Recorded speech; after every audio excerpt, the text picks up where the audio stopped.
سلام و عرض ادب خدمت بینندگان و شنوندگان عزیز. اپیزود شماره 98. امروز میزبان پروفسور علی خادم حسینی هستیم. سلام آقای دکتر.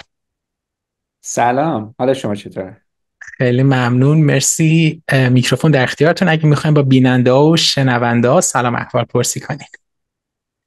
سلام به همه. خیلی خوشحالم که با ایمان دوباره دارم حرف میزنم. این دفعه سومه و هر وقت باش حرف زدم خیلی چیزا خودم یاد گرفتم، واسه همین یه اکسپریانس خیلی خوبیه همیشه. خیلی ممنون، مرسی که دعوت من پذیرفتین. آره، ما راوند 3 رو داریم میریم به امید اینکه راوند 100 رو بریم توی اپیزود 1 میلیون. من یادم وقتی که شروع کردی اولین فکر کنم اولین اینترویوت یا از اولیه با من بود. اولین. اولین. آره، واسه همین دیگه دیگه I've been so proud. هر وقت من هر جا تو ایرانیان کامیونیتی میرم میرن که ایمان انترویو شده گوش کردیم، من میگم آره خیلی انترویو خوبیه. مرسی. آره، در مورد این صحبت کردین اتفاقا میخوام واقعا یه قدردانی کنم از شما، به خاطر اینکه من اون زمانی که شروع کردم تو ایران بودم. خب الان انگلیسم و شما زمانی مثلا به من اعتماد کردین و آمدین مهمان من شدید که من نه آدینس خاصی داشتم و حتی خیلی هم محکم نبودم روی این مسیر که بخوام تا ادامه بدم و اصلا اومدن شما به من یه قوت قلب داد. یعنی واقعا این که منتور به آدم اعتماد کنه به نظر من خودش خیلی معجزه میکنه. مرسی، ولی همش کار خودته. خودت کارت خیلی عالیه و همینه که کسایی که گوش میکنن میان. مرسی. من اصلا روزی که میخواستم به شما مسیج بدم و یادمه یادمه تو کلاب هاوس خیلی از آدینس میگفتن که میشه با دکتر خادم حسینی صحبت کنی.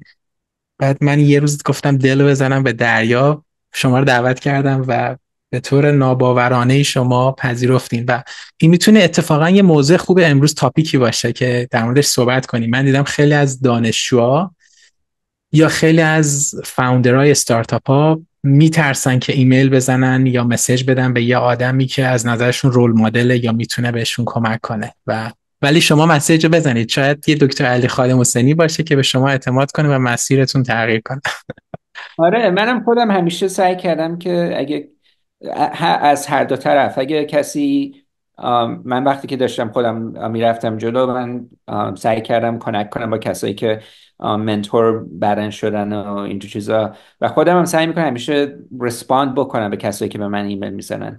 یه دو سه تا ادوایسی که مثلا میتونم بدم اینه که وقتی که مثلا میخواین با یکی در تماس باشین، اول مثلا دقیقاً فکرش رو بکنین که دقیقاً چی میخواین ازش و چطور میتونین خودتون رو اینترودوس بکنین. و دومین چیز اینه که خیلی سعی کنین کوتاه، یه چیز خیلی کوتاه، یه که اکشن آیدمش مثلا خیلی کلیر باشه. مثلا اگه اینتروداکشنی میخواین، اگه مثلا چیز میخواین، بیشتر موقع هم وقتی که مثلا یکی میگه بیا با هم میت کنیم، من مثلا یه چیزا همه خیلی بیزی هن، واسه همین اولین اینتراکشن بعضی موقع مثلا بگیم بیا مثلا من یه آیدیا دارم باید حرف بزنم. اگه مثلا دانشجوی مثلا رده بالا نباشی تو مثلا پی اچ دی پروگرام اینا، کسایی که توی تحقیقات هستن به احتمال زیاد میگن اوکی ما وقت نداریم.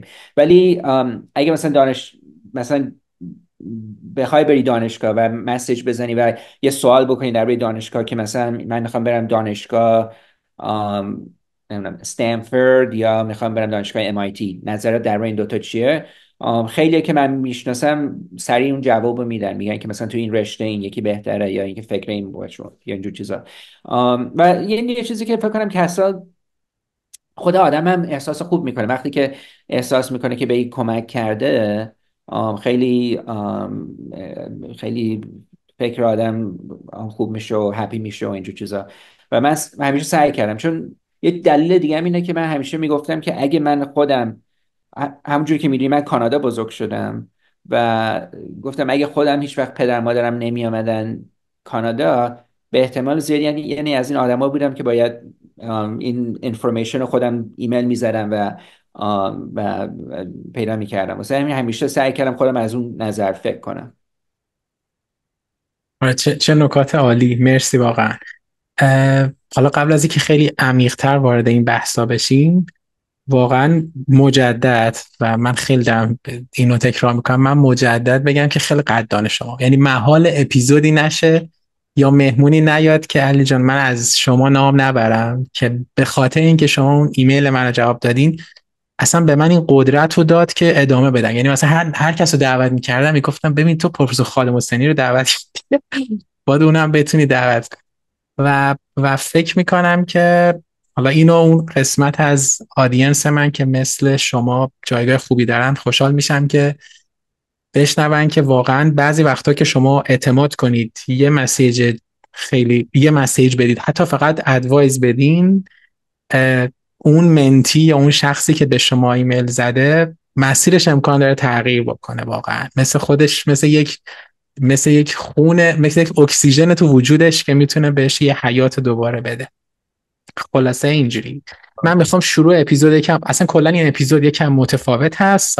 شنوندگان عزیز، این اپیزود علاوه بر این که ما یک مرور کلی داریم بر زندگی پروفسور خادم حسینی، علاوه بر اون من خیلی نشستم خوندم و یک سری گلچین کردم تاپیک های کلیدی در واقع اواردهایی که ایشون بردن و میخوام در مورد اونا هم صحبت کنیم، و بخش آخر هم یک سری سوالای متفرقه متفاوت داریم که خیلی جدید هست و مطمئنم خیلی همگی خوشتون میاد. میخوام از اینجا شروع کنم. شما در واقع، بذارید من از روی متن بخونم که همه رو کامل بگم.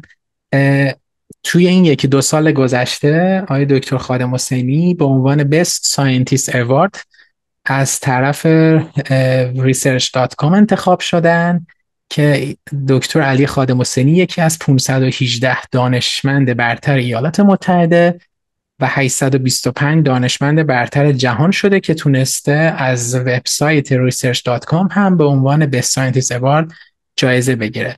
دوستان در مورد این جایزه صحبت کنیم و چی میشه که آدم میتونه واسه این جایزه کندیدیت بشه و بعد برنده بشه. درست.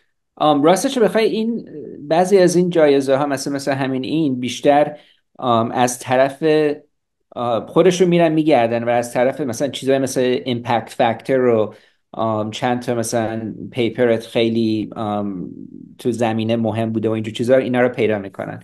من خودم مثلا این مثلا اپلای هیچ وقت نکردم یا کسی منو نامینیت نکرد، ولی اینا چیزایی که خود اینا سرچ میکنن و پیدا میکنن.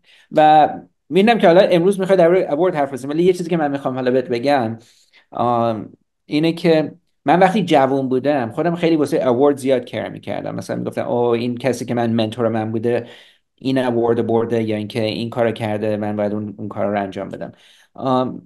نزدیک 15-20 سال همین وقتی من گذشت که به این نتیجه رسیدم که آخر اواردا به این مهمی ایمپکت آدم نیست، و ایمپکت آدم دقیقا از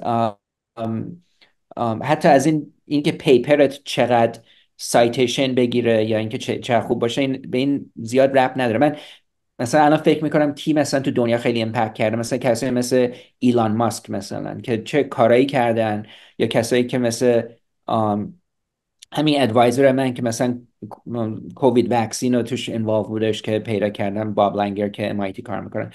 به نظرم آخر چیز مهم، حتی پرایز نوبل به نظرم کمتر از اون مهم هستش که از اینکه ایمپکت خیلی بزرگ بکنیم. و واسه من اگه یه چیز ادوایسی بخوام بدم به تمام کسایی که دارن گوش میکنن اینه که فکر اون باش، چطور کاری که میتونی بکنی چه اثری میذاره و اون اثر چقدر بزرگه، یا اینکه یه کاری بکن که واسه یه چندین نفر خیلی اثر خیلی بزرگ داشته باشه، مثلا زندگیشون نجات بده، یا اینکه یه کاری بکن که واسه میلیون ها نفر مثلا خیلی یه چیزی رو واسهشون راحت‌تر بکنه. و این اثر یا ایمپکت در آخر خیلی از هر اواردی تو دنیا مهمتره.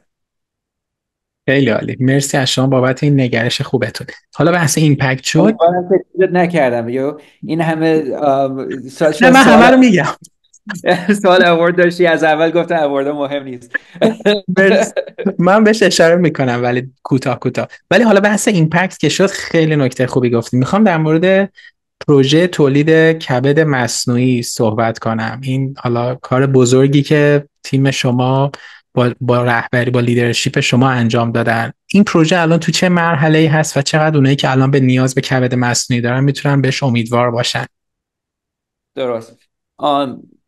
این چیزی که گفتی الان اتفاق یه چیزی که من بیشترین وقت رو روی همین این دارم استفاده میکنم، روی اینکه چطور میتونیم این بافت بدن کبد یا لیور رو بتونیم درست بکنیم.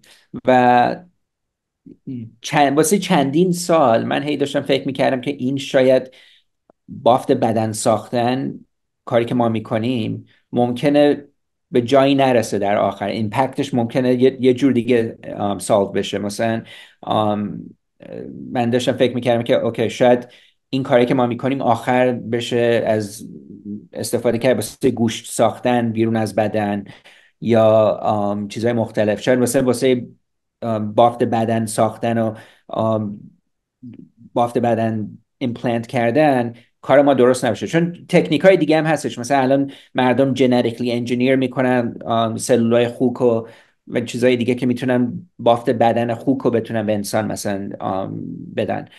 و من همین روی این داشتم چندین سال هی فکر میکردم، و توی یکی دو سال قبل دوباره برگشتم توی این رشته و خیلی الان دیپلی دارم میرم توش. چون یه چیزی که دیدم اینه که اولا که این چیزایی که مردم داشتن انجام میدادن که مثلا سلولای خوک رو بتونن انجینیر بکنن، جیناشو مادیفای بکنن که روی بدن انسان بمونه، اونا خوب کار نکرده تا الان. و هنوز خیلی ایمپکت اینی که بتونی بافت بدن انسان رو درست کنی از سلولای انسان خیلی ایمپکت بالایی داره. و من شروع کردم روی این چیزا فکر کردم، و الان نزدیک همین یه ساله که خیلی فوکس شدیم روی این و یه تکنیک هایی درست کردیم که تمام فکر کنم تمام مشکلات چیزایی که تو این فیلد بوده داره حل میکنه. مثلا از طرف سلول ما یه نوع سلولایی درست کردیم که این سلول ها، و البته داریم کار میکنیم با کلابوریتورهای مختلف، این سلول ها سلولایی هستش که یونیورسال هست. یعنی هر کسی ممکنه این سلول ها رو بتونه استفاده کنه، به جای اینکه فقط سلولای خود یه آدم برای خودش خوب باشه. میتونیم یه سلولایی درست کنیم که روی بدن همه انسان ها کار بکنه. وقتی اون سلولا درست میشه خیلی راحت تر میشه دیگه. لازم نیستش که برای هر نفر سلولش رو برداریم و رشد بدیم و سعی کنیم این بافت بدن رو واسه اون انسان درست کنیم. میتونیم چیزایی درست کنیم که برای همه بشه استفاده کرد. اون از طرف سلول. یک کار دیگه هم که ما داشتیم، خیلی تازگی زیاد داریم انجام میدیم، اینه که ما خیلی بافت بدن ساختن، خیلی از چاپ سه‌بعدی یا 3D پرینتینگ دارن فکر میکنن که چطور میتونیم بافت بدن اونجوری بسازیم. و ما تازگی ها خیلی فوکس کردیم روی یه سری از این پروسس ها که بافت بدن ساختن از طرف چاپ سه‌بعدی خیلی بهتر شده و خیلی مشکلات دیگه ای که بقیه داشته، مثلا رگای خیلی کوچیک درست کردن و اینجور چیزها، الان نسبتا داره حل میشه. so این و کبد یکی از اولین ارگاناست که ما فوکس کردیم. الان توی تراساکی اینستیتوت که من اونجا کار میکنم، نزدیک نصف کسایی که اونجا کار میکنن روی این پرابلم دارن کار میکنن که چطور بتونیم این کبد رو بتونیم 3D پرینت بکنیم و جوری بکنیم که بر هر انسانی بشه اینو ترانسپلنت کرد. فوق‌العاده. الان اسم تراساکی اومد. دوست دارم برای کسایی که نمیشناسن تراساکی رو بتونید کوتاه و مختصر بگید که از کجا شما شکلش دادید و اصلا چرا اسم تراساکی رو گذاشتین روش و چه کاری میکنید. تراساکی اینستیتوت یه دونه ریسرچ ارگانیزیشنه تو لس آنجلس که آم، شروع شد از طرف یکی که قبلا توی اریای ترانسپلانتیشن یکی از تاپ ترین آدم بوده. این یه آدم به اسم پال تراساکی که امریکن ژاپنیز، آمریکایی هستش ولی اتنیسیتیش ژاپنیز بوده، ژاپنی بوده. و تراساکی یکی از مهمترین مشکلات ترانسپلنت رو سالو کرد که چطور بتونیم بفهمیم که بافت بدن کی تو یک انسان دیگه چطور ممکنه کار بکنه. چون اگه درست نذاری بافت بدن یکی رو بذاری که خوب کار نکنه، یعنی مچ نباشه، بذاری تو یکی که دیگه باشه، اون ایمیون سیستم اتکش میکنه و اون بافت بدن سریع از بین میره. تراساکی یه چیزی درست کرد، یه چیپی درست کرد که میشد مثلا بعدش این سلولا رو گذاشت از بافت بدن و از اون چیزی که میخوای ترانسپلنت کنی و از کسی که اینو لازم داره، و فهمیدش که چطور میتونیم اینو مچ بکنیم که سلولای کی با سلولای یکی دیگه مثلا مچ هست یا نه.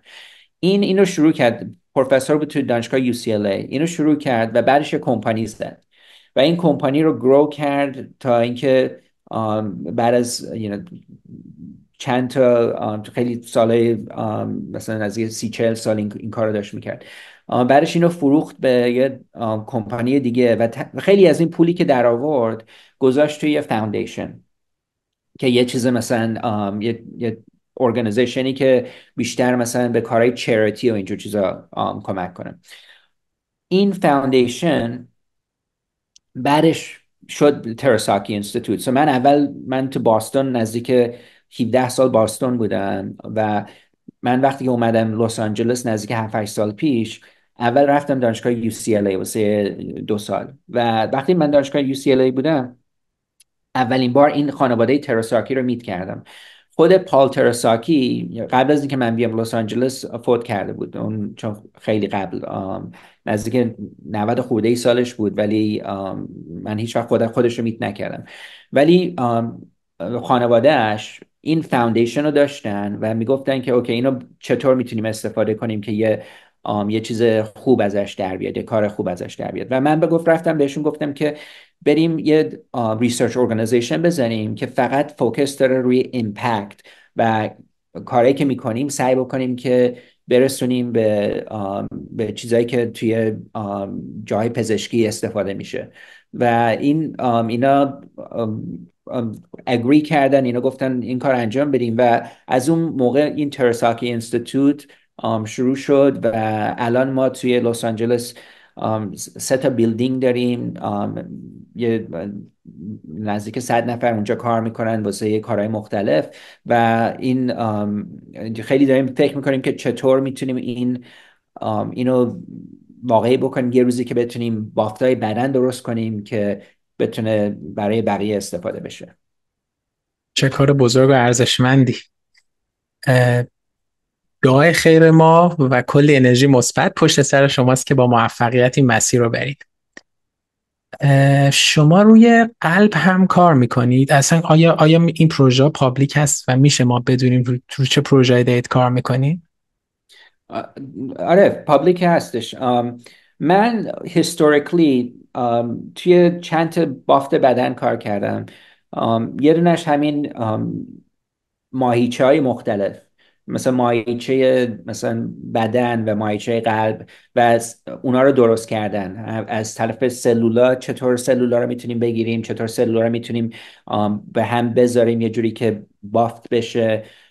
روی بافت بدن کار کردیم، روی پوست کار کردیم، روی حتی یه چیزایی مثل مغز و اینجور چیزا، مثلا سلولای مغز رو برداریم و سعی کنیم مثلا رشد بدیم و اینجور چیزا و خیلی هم توی کبد و جای دیگه. من خیلی تو چیزای مختلف کار کردم چون که همیشه خیلی excited میشم تا یه چیزی میشنوم و سعی میکنم تو اون رشته هم یه تحقیقات بکنم. خیلی عالی، مرسی از شما. یکی از سوالایی که این 3 روزی که من اطلاع رسانی کردم که گفتگو داریم پرسیدن آدینس که شاید خیلی زیاد بود، چند هزار نفر، اینکه چجوری میتونن بیان توی لب شما، حالا توی پروژه شما اد بشن بچه های ایرانی تو سراسر دنیا، حالا چه تو ایران، چه تو کشورهای دیگه، چه تو خود امریکا، و اینکه چجوری میتونن و با شما چجور ارتباط باید برقرار کنن. درست. من خیلی همیشه روی ایمیل هستم، ایمیل شاید راحت ترین وی باشه که من همین این ایمیل من خادم h at terasaki.org کار میکنه. I mean KHADEMH at terasaki.org. اون راحت ترین جوری که میتونه با من هر کسی در تماس باشه. یه کار دیگه هم که من اینو خیلی سال شنیدم که چطور میشه اومد توی لب شما و این جور چیزا. یه چیزی که باید بگم اینه که چون ما دانشگاه نیستیم، ما پی اچ دی نمیدیم به کسایی که میان توی لب. و اگه کسی مثلا میخواد بیاد پی اچ دی بگیره، اول باید بره به یه دانشگاهی و بعدش ریسرچش رو توی لب ما بکنه. یه ذره فرق میکنه. ولی خیلی موقع من از ایران و جاهای دیگه دانشجو میگیرم و پستاک خیلی زیاد میگیریم. یکی که من یه دو سه تا چیز میگم خیلی کامنه، نه فقط واسه لب من ولی هر جا که آدم میخواد بره، اینه که اول آدم باید هدفش رو خیلی خوب بدونه و بدونه که چطور مثلا اگه میخوای واقعا تو زندگی بذاری 30 سال مثلا چیزای پزشکی انجام بدی، تحقیقات پزشکی انجام بدی و اینجور چیزا، اونو اول باید خود آدم بدونه که مثلا این کارو من حاضرم بکنم. چون خیلی مشکلات توش زیاده و اگه این مثلا اینو ندونی که واقعا میخوای توش باشی، یه ذره میری جلو، بعدش انقدر مثلا شکست میخوری، بعدش یه راه دیگه میری. و کسایی که این persistence و resilience رو دارن خیلی موفق ترن به جایی که میخوان برسن. و تو واسه ما کسایی که مثلا اپلای میکنن باید خیلی اینو نشون داده باشن، مثلا از جایی که میان نشون باید داشته باشن که اونجا خیلی خوب انجام دادن کار و تو جایی که بودن یکی از بهترینا بودن. چون که این خیلی مهم. من خیلی موقع مثلا میشنوم که من مثلا میخوام بهترین باشم، ولی وقتی نگاه میکنی توی اون لبی که هستش مثلا هنوز اون بهترین نیستش. تو اگه تو اون لب بهترین نیست، چطور میتونه مثلا توی یه کشور بهترین باشه و اینجور چیزا؟ واسه همین سعی کنی هر جایی که هستین خیلی بهترین باشین تو اون کاری که میکنین و بعدش بتونین جلو برین با از پوزیشن استرنگث، که آدم پشتش قوی باشه که بدون کاری که کرده آردی خیلی قویه، خیلی خوب تجربه داشته، خیلی خوب کار یاد گرفته و بعدش میتونه به جای جدید بره. و ایران یه چیزیه که حتی خیلی این مشکل تره، چون که خیلی به من مسیج میزنن میگن که ایران مثلا این چیزای تحقیقاتی که مثلا تو آمریکا اینجور چیزا هستش خیلی مشکل تره تو ایران داشته باشه، این موادا و این اکویپمنت ها و اینجور چیزا. ولی من جواب به اینا اینه که تو اون محیطی که هستی فقط خودت نشون بده که از همه بهتری، با اینکه لازم نیست نشون بدی که از همه دنیا بهتری، ولی تو اون محیط از همه بهتر هستی و بیشتر پشنت هستی و ما اونجور آدما رو خیلی سعی میکنیم بتونیم کمک کنیم. و خیلی مشکلات هم از این نظر زیاد، چون فقط ما چند تا پوزیشن داریم در سال. همونی که گفتم مثلا اینستیتوت ما نسبتا خیلی کوچیکه، فقط چند تا پوزیشن بیشتر نیست و خیلی آدم هستن که همیشه میخوان اپلای کنن. ما سلکشن پروسس خیلی کامپتیتیو میشه اون وقت. برای همین کسایی که ما نشون دادن که این جور کارا رو میکنن که خیلی پشنت هستن و خیلی رزیلینس دارن که میتونن به سختی رو بکشن و برن جلو، اون چیزا رو ما خیلی روش نگاه میکنیم. چه نکته جالبی. توی اون لبی که هستیست بهترین باش، قرار نیست تو دنیا بهترین باشی. آره، این آره، خیلی شدنیه. آره. چون خیلی مثلا اصلا وقتی که مثلا فکر میکنن اوکی من الان یه جایی هستم که نمیخوام باشم، من میخوام بهتر باشم، ولی تو همون جا که هستن سعی نمیکنن که بهترین آدم باشن اونجا. میگن حالا چون اینجا که من هستم مثلا این اکویپمنت و چیزو نداره، من حالا یه جا دیگه برم خوب میشم. و یه چیزی که همیشه میگم که آدما مثل چراغ برق نیستن، نمیتونی مثلا خودت ترن آن بکنی یا خاموش روشن بکنی. یا خوب هستی یا اینکه باید سعی کنی خوب بشی. so, و اون دست آدم هستی و سعی کنن آدم خوب بشه پروسسه، خیلی طول میکشه، چون همه چی هر روز به هم دیگه اد میشه. مثل من میشه میگم اگه میخوای موفق باشی مثل اینکه میخوای بری بالای درخت و به یه برگ مخصوص برسی اونجا. و وقتی میری بالای درخت این همه از این برانچ ها هستش، هر کدوم ما اشتباه بری ممکنه به اون برانچ نرسی. واسه همه این دسیژن ها باید درست باشه که آخر به اون یکی برگ برسی، نه به یه جای دیگه. و این چیز رو هم اد میشه، نمیتونی از روز اول بپری اون بالا به اون برگه، باید هم وقتی بری بالا این همه این فورک آن رود رو باید دسیژن های درست انجام بدی و اگرم درست انجام ندی باید برگردی بری به طرف درست تر که بتونی به اونجا برسی. چقدر عالی. من چقدر لذت میبرم. میخوام یه کوچولو برم توی لایف استوری شما، خیلی کوتاه یه مروری کنیم رو لایف استوری شما، بعد بقیه سوالا رو بپرسم. شما قبل از اینکه برین دانشگاه، یعنی حالا حتی قبل از کالج، اون موقع پشنتون رو پیدا کرده بودید یا علاقتون مشخص بود و اون موقع به چی علاقه داشتید و بعد رفتین تونستید قدرتمندش کنید؟ درست. من همیشه به هم میگن که من خیلی لیت بلومر بودم، چون که آم، ما وقتی که رفتیم مثلا کانادا و اونجا بودیم من اختی نبودش که من اکسپوز بودم به تحقیقات و ساینس و اینجور چیزا. ما رفتیم، من خیلی نورمال چایلدهود داشتم و مدرسه هایی که رفتم خیلی نورمال بودن و منم نسبتا خوب بودم، ولی نه اینکه بهترین باشم تو مدرسه. سعی کردم مثلا کارم خوب انجام بدم. یه خوبیش این بودش که ایران مثلا بعضی کلاساش خیلی جلوتر بود، مثلا همین کلاسای مث یا اینجور چیزا خیلی جلو بود. واسه همین چندین سال طول کشید که بقیه تو کانادا برسن به مثلا اون چیزای ریاضیاتی که ما تو ایران یاد گرفته بودیم. آم، ولی من همیشه مثلا نمیدونستم میخوام چی بشم در آینده، ولی همیشه تو هر کاری میکردم خیلی خوشم میامد، یعنی پشنت میشدم. مثلا یه مدتی من خیلی شطرنج بازی میکردم، مثلا دیگه خیلی رفته بودم تو شطرنج. یه مدتی مثلا خیلی توی مثلا اسپورتس بودم. مثلا میخواستم مثلا تو آمریکا گیمی هست به اسم بیسبال، میخواستم بیسبال بازی کنم و همیشه اون کارا رو میکردم.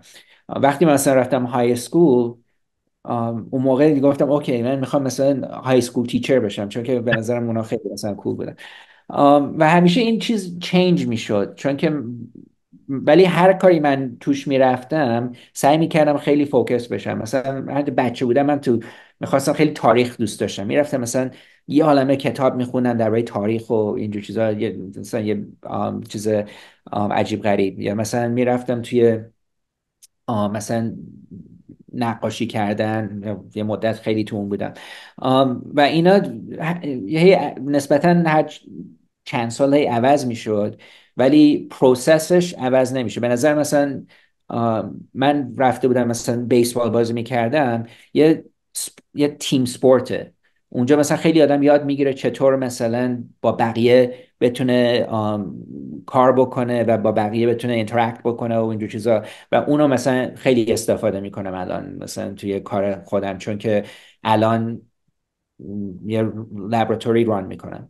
یا اینکه وقتی میری توی مثلا شطرنج باید خیلی چیزا کتاب توش هستش، باید خیلی چیزا رو یاد بگیری، خیلی چیزا رو مردم کار کردن توش، تیوری توشه و اونو مثلا توی ساینس میشه استفاده کرد که واقعا باید بدونی فاندامنتال های ساینس و تیوری هایی که مردم ساختن. و اینا در اون لحظه من نمیدونستم که یوزفول ممکنه باشه یا نه، ولی خودم داشتم لذت میبردم از کارهایی که میکردم، هم داشتم بزرگ میشدم. من سال سوم دانشگاه من حتی وقتی رفتم مهندسی شیمی، من اصلا نمی‌دونستم مهندسی شیمی چیه. من رفتم مهندسی شیمی چون که مردم گفتن برو مهندسی، چون مهندسی توش کاره و اینجور چیزا. منم گفتم اوکی میرم مهندسی. و شیمی، آم، من تو های سکول این شیمی رو 2 بار تیک کردم، چون میخواستم دفعه اول تیک کردم، یه ذره مارکم به خوبی نبودش که من میخواستم، واسه همین 2 بار یه تیک کردم این شیمی رو. اون وقت دیگه شیمی رو دیگه خیلی خوب شده بودم تو اون سال دوم، چون که دیگه همش رو چیز گفتم اوکی تو شیمی خوبم، همه میگن برو مهندسی، پس مهندسی شیمی من رفتم. نمیدونستم چیه. و سال سوم دانشگاه وقتی که من تازه رفته بودم، و دانشگاه، سال دانشگاه داشت تموم میشد، من گفتم اوکی تابستون چی کار کنم. و یه پروفسور داشتم، پروفسور اسم مایکل سفتن توی دانشگاه تورنتو. اون تو هم تحقیقات میکرد توی کارهای بافت بدن ساختن. و من تابستون بعد از سال سومم اونجا بودم، و اون همونی که گفتی یه چیز چینج میکنه درکشن آدمو. از اونجا من خیلی خوشم اومد، مثلا این هم مهندسی توش بود، هم بیولوژی، همین که ممکنه یه چیز پزشکی درست بکنی که خیلی مهم باشه. و از اون لحظه دیگه زندگی من رفت به اون درکشن، و خیلی کنتینیو شد تا الان. شما لیسانس و فوق لیسانس رو یافتی بودین. یه اتفاق خیلی جالب افتاده که مثلا الان خیلی از بچه های اوپن ای آی از یافتی اومدن، خیلی از بورد گوگل از یافتی اومدن و اصلا بچه های یافتی تونستن جاهای خیلی خوب برسن. چه اتفاقی تو دانشگاه تورنتو میافتاد که و میفته که انقدر خوب میتونه استعداد تحویل جامعه بده؟ درست. خب مثلا تو AI که اینا obviously، چون که این کسی که یکی از کسایی که خیلی مهم بوده، این جفری هینتون، پروفسور دانشگاه تورنتو. واسه همین خیلی از دانشجوهای اون همین فیلد AI رو شروع کردن و الان توش دارن میرن جلو. دانشگاه تورنتو خیلی اینترستینگه، چون مثلا این ریختی نیستش که مثلا یه دانشگاهیه که بهش میگن کامیوتر سکول، خیلی از تورنتو میان به اون دانشگاه. از مثلا یه جایی مثل MIT از تمام دنیا خیلی زیاد میان توش. مثلا دانشگاه تورنتو تازگی ها مثلا همیشه یه اینترنشنال بوده، ولی ریشیوی کسایی که میان از جاهای مختلف به تورنتو خیلی کمتره، مثلا تا دانشگاه استنفورد یا MIT و اینجور چیزا. و مثل پابلیک سکول دیگه، استیت سکوله، مثلا کنیدین گورنمنت داره چیز میکنه، پرایوت نیستش. ولی همیشه سعی کردن کارهای خوب انجام بدن، و تورنتو هم جای خوبیه واسه زندگی، تونستن آدمای خوب بیارن اونجا. و همین هیستوریکلی هم بهتر و بهتر شده. توی مثلا انجینیرینگ، تو کارهایی که من انجام میدم، مثلا مهندسی شیمی یا مهندسی پزشکی، خیلی جلو رفتن تا از مثلا 20 سال 30 سال پیش، و خیلی پروگرام های قوی درست کردن. خیلی تونستن هم از طرف دولت کانادا و هم از طرف کمپانی های مختلف تونستن ریسورسز بگیرن و کارهای خیلی خوبی انجام بدن. ولی هیستوریکلی مشکل تره این کار رو انجام دادن توی دانشگاهی که مثلا از طرف گورنمنت فاند میشه. ولی چندین آدم خیلی خوب گرفتن، پروفسورهای خیلی تاپ، و شروع کردم. و میدونم خیلی ایرانی هم توش زیاده. یه چیزی که دانشگاه تورنتو و خیلی دانشگاه هم کانادا هم آمریکا دارن، اینه که تونستن خیلی آدمای تاپ، تازگی هم مخصوصا از ایران و از کشورهای مختلف بگیرن، و اون دانشجوها و کاری که بعد از دانشگاه میکنن اسم دانشگاه رو میبره بالا دیگه، و همین کار رو تونستن انجام بدن. چقدر عالی. بعد شما آمدین MIT برای PhD. موضوع تزتون توی PhD تو MIT چی بود؟ درست. من من واسه مسترزم، که من همون بافت بدن ساختن بعد از سال سوم دانشگاه اکسایتد شدم. بعدش واسه مسترزم، قبل از اینکه بخوام برم مسترز، من اپلای کردم واسه یه عالم دانشگاه مختلف. و و زیاد ادمیشن نگرفتم. من مثلا واسه MIT اپلای کردم، برای مثلا نمیدونم استنفورد، یونیورسیتی واشنگتن، دوک یونیورسیتی، چندین جا اپلای کردم و ادمیشن نگرفتم واسه PhD. و دلیلش این بودش که من همین که گفتم لیت ستارتر بودم. من مثلا هر سال هی مارکام بهتر و بهتر و بهتر میشد، right؟ ولی مثلا سال اول دانشگاه مثلا تاپ 5% یا 10% نبودم.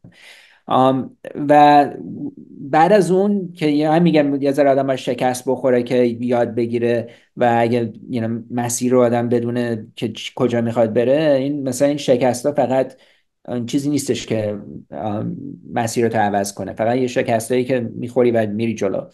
من بعد از اینکه اپلای کردم و اون موقع نتونستم برم دانشگاهی که میخواستم، همون دانشگاه تورنتو موندم و اونجا مسترزمو کردم. و یه چیزی که من دیده بودم این بودش که سلولای بنیادی و یا استم سلز خیلی تازه اومده بودن بیرون و خیلی اکسایتد بودن مردم.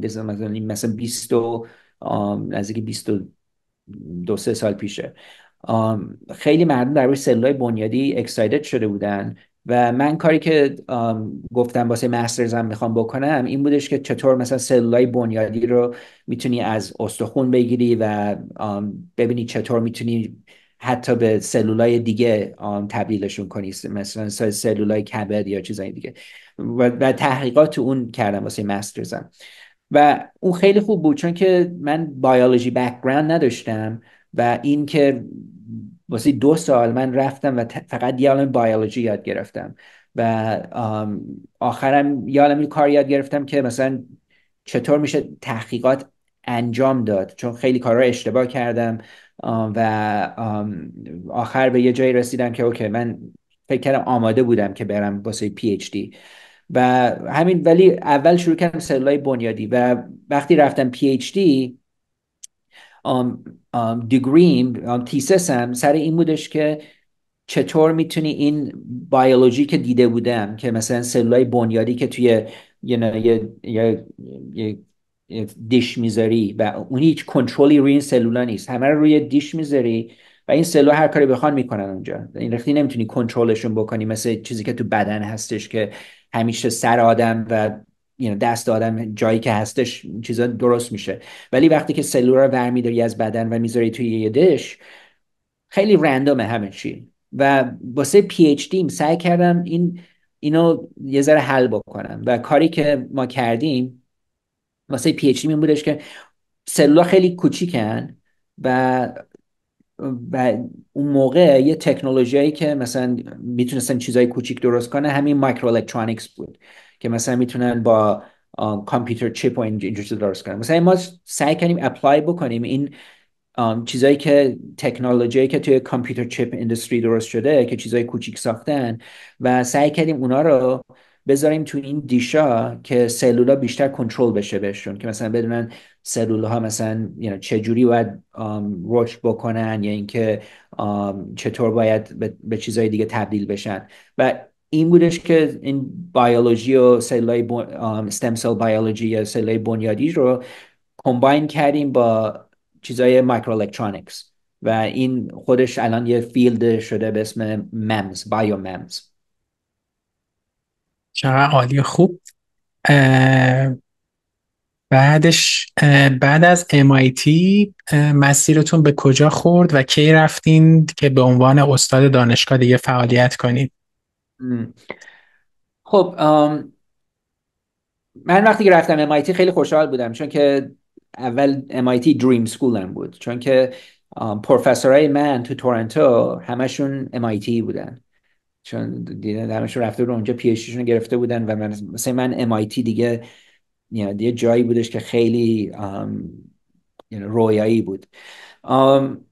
وقتی رفتم MIT اونجا سال اول MIT مثلا درسمو خوندم، خیلی چیز بوده، چه خیلی پروگرام بایو انجینیرینگ، مهندسی بیولوژی اونجا خیلی مشکل بود. و یه جوری من سال اول رو تموم کردم و تمام کورس ها رو تموم کردم که خوب بود، چون خیلیش انقدر مثلا ریاضی های بالا داشته و اینجور چیزا، اصلا من یه ذره شوک شده بودم. ولی اونو تموم کردم و بعد از اون به پروفسور لب باب لنگر رفتم و اونجا بودش که تحقیقات پی اچ دی ما کردم. یه دو سه تا چیز که من از اونجا یاد گرفتم از این بودش که آدمای خوب همیشه با همدیگه تیم درست میکنن و این تیم ها هستش که یه چیزی درست میشه.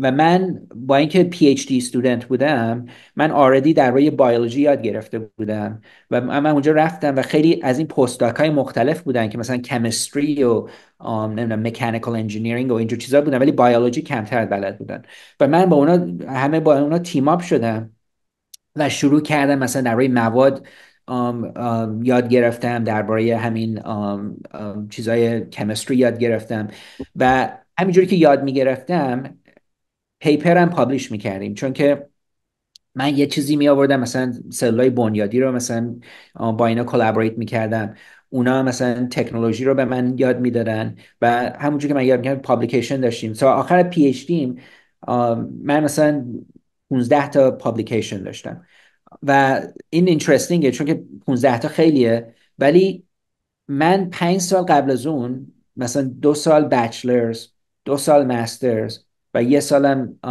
پی اچ دی دیگری، من 5 سال شب و روز کار کرده بودم، یه پیپر نداشتم. ولی بعد از اون که یاد گرفتم و دوباره همیختی رفتم این مسیر و شکستا رو خوردم و یاد گرفتم و هی سعی کردم چینج بشم، بهتر بشم، بعد از اون مثلا تو 2 3 سال بعدش رو مثلا 15 تا پیپر داشتم. این چیز واسه من، چون که یاد میگیره آدم، این همه این مثلا تحقیقات کردن و پیپر پابلیکش کردن، اینا همش یه پروسس لازم داره، یه پروسسیه که اگه یاد بگیری خیلی راحت تر میشه این کارا رو انجام دادن. و من اونو یاد گرفتم تا اینکه تا وقتی که پی اچ دیم تموم شد توی کار خودم یکی از بهترینا بودم، توی مثلا کسایی که پی اچ دی توی بایو انجینیرینگ خوندن و میخواستن برن پروفسور بشن. و من وقتی که تموم شد اپلای کردم به خیلی جاهای مختلف و یه عالمه اینترویو گرفتم و یه چند تا آفر گرفتم از دانشگاه خیلی خوب. ولی یه چیزی که من هنوز تو ذهنم این بود، این که باستون مثلا بهترین جای دنیاست واسه تحقیقات کردن، این منتالیتیم بود. و مثلا وقتی میرفتم جاهای دیگه همیشه فکر میکردم که اگه باستون باشم مثل یه کار بهتر میتونم انجام، مثلا این پروفسور خودم باب لنگر میتونم یه کار بهتر انجام بدم. واسه همین این آفرهای دیگر رو همه رو ریجکت کردم و یه پوزیشن خیلی مشکلتر و ریسکی تر توی باستون انتخاب کردم و اونجا بودم. این پوزیشنی بودش که توی هاروارد مدیکال سکول بود و اونجا هاروارد مدیکال سکول و این پوزیشنی که بین MIT و هاروارد بود یکی از مشکل ترینا بود، چون که سپورت نداشتش زیاد. یعنی دانشگاه این نبودش که یک کلمه پول بده بگه هر کاری میخوای بکن با این پول، برو پابلش کن، ما 5 سال دیگه میبینیم ببینیم چی کار کردی واسه تنیر. من از روز اول باید اکتیو بودم، یعنی مثل اینکه وسط اقیانوس بیفتی باید شنا بکنی به یه جایی برسی. و من این کار این ریسکی پوزیشن رو تیک کردم. خوبیش این بودش که یه ذره بیشتر فریدوم داشتم، میتونستم هر کاری بخوام انجام بدم و یه ذره باید آدم خیلی یعنی کاتینگ اج باشه اگه چون میخوای سروایو کنی اونجور پوزیشن ها. بعدیش این بودش که خیلی مشکل بودش توی این که بتونی که بتونی مثلا stability داشته باشی. یه مثلا اونجا مثلا من همیشه میگفتم اگه مثلا موفق نباشم، نتونم گرانت بگیرم، پول بیارم از دولت، من باید زیر یه پل بخوابم. این وقتی انقدر مشکلات اونجا زیاد بود. ولی رفتم اون پوزیشن هاروارد گرفتم و اونجا همین خیلی سریع رفتیم جلو. من بعد از یه چند سال فول پروفسور شدم و خیلی کارهای مختلف رو کردم، خیلی لب موفقی داشتیم، یک عالم آدم خیلی خوب تو لب بودن. بعضی موقع حتی لب من مثلا نزدیک 100 نفر میشد، انقدر بزرگ میشد و خیلی دوره خوبی بود. ولی یه ذره احساس کردم که دیگه بعد از مثلا 10 سال 12 سال احساس کردم که دیگه همه کارا رو یاد گرفتم دیگه. I'm not growing. دیگه چیزی نبودش که excited بشم، چون که همش پروژه از پروژه به پروژه، هم وقتی پیپر پابلش کن، پول بیار، برو دوباره یه پروژه دیگه پیپر پابلش کن، پول بیار. و داشتم فکر میکردم که باید یه ایمپکت بزرگتر داشته باشم.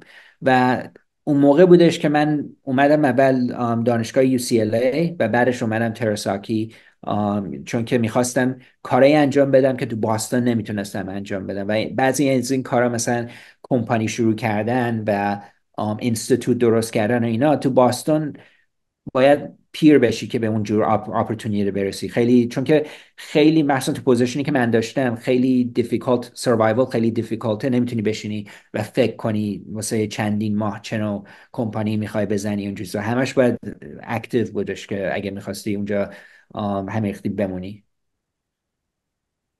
چقدر عالی و خوب که دیگه بعدش از دانشگاه هاروارد آمدین UCLA، درست میگم؟ م.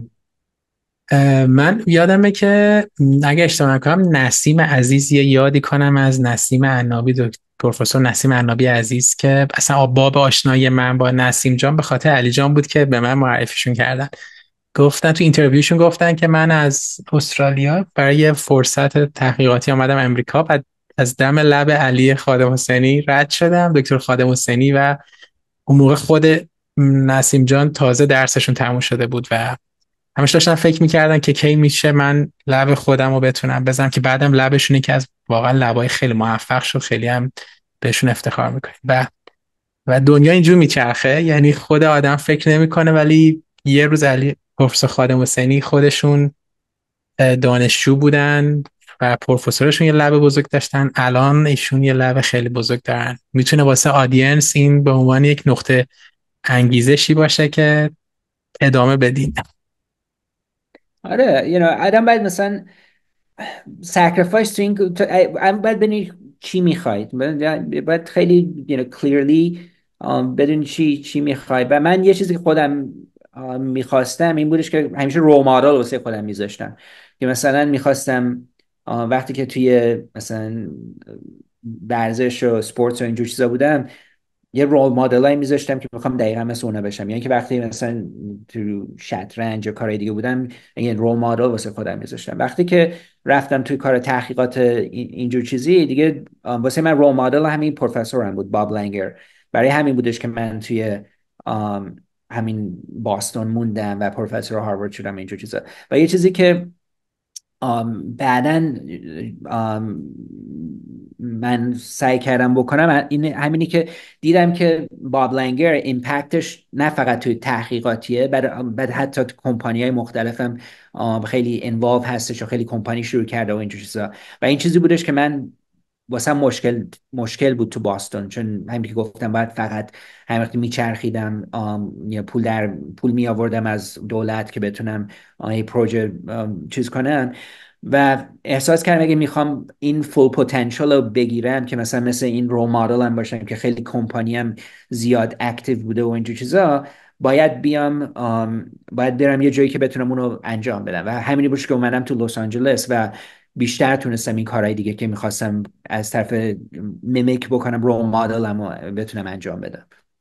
این خیلی نکته مهمی بود گفتین، اتفاقا میخوام در موردش یکم صحبت کنیم. اینکه همون اول بدونیم چی میخوایم و بعد رول مدل داشته باشیم. متاسفانه خیلی از کسایی که مهاجرت میکنن، چون تو سن بالا مهاجرت میکنن مثل من، اولی که میان فقط هدف اینه که من میخوام زودتر کار پیدا کنم، ویزا بشم، پاسپورت بشم، و بعد آدم میفته توی یک لوپ پر استرس که بعضی وقتا اصلا از کارش راضی نیست، به پشنش نرسیده. و به نظر من همینم یه سافت اسکیلزه که آدم در عین حالی که داره واسه پیشرفت مالیش و حل کردن چالش‌های مهاجرتشون اول فکر کنه، همزمان به قول شما فکر کنه چی میخواد و طبق اون رول مدل پیدا کنه و طبق اون قدم برداره، که خیلی به نظر من سخته واسه کسایی که سن بالا مهاجرت میکنه. آره، نه خیلی خیلی مشکل تره. و این برای همین مثلا کسایی که مثلا بگیم حالا یکی میخواد مثلا توی رشته تحقیقات یا چیزای این اختی بره، یا اینکه حتی کسی میخواد انترپرنورشیپ کمپانی خودش رو بزنه، باید یه جوری از این سایکل بیاد بیرون، که سایکلی که مثلا اوکی باید فقط کار بکنم، پول رنتمو بدم، پول اینو بدم، چون و خیلی مشکل تره. من همین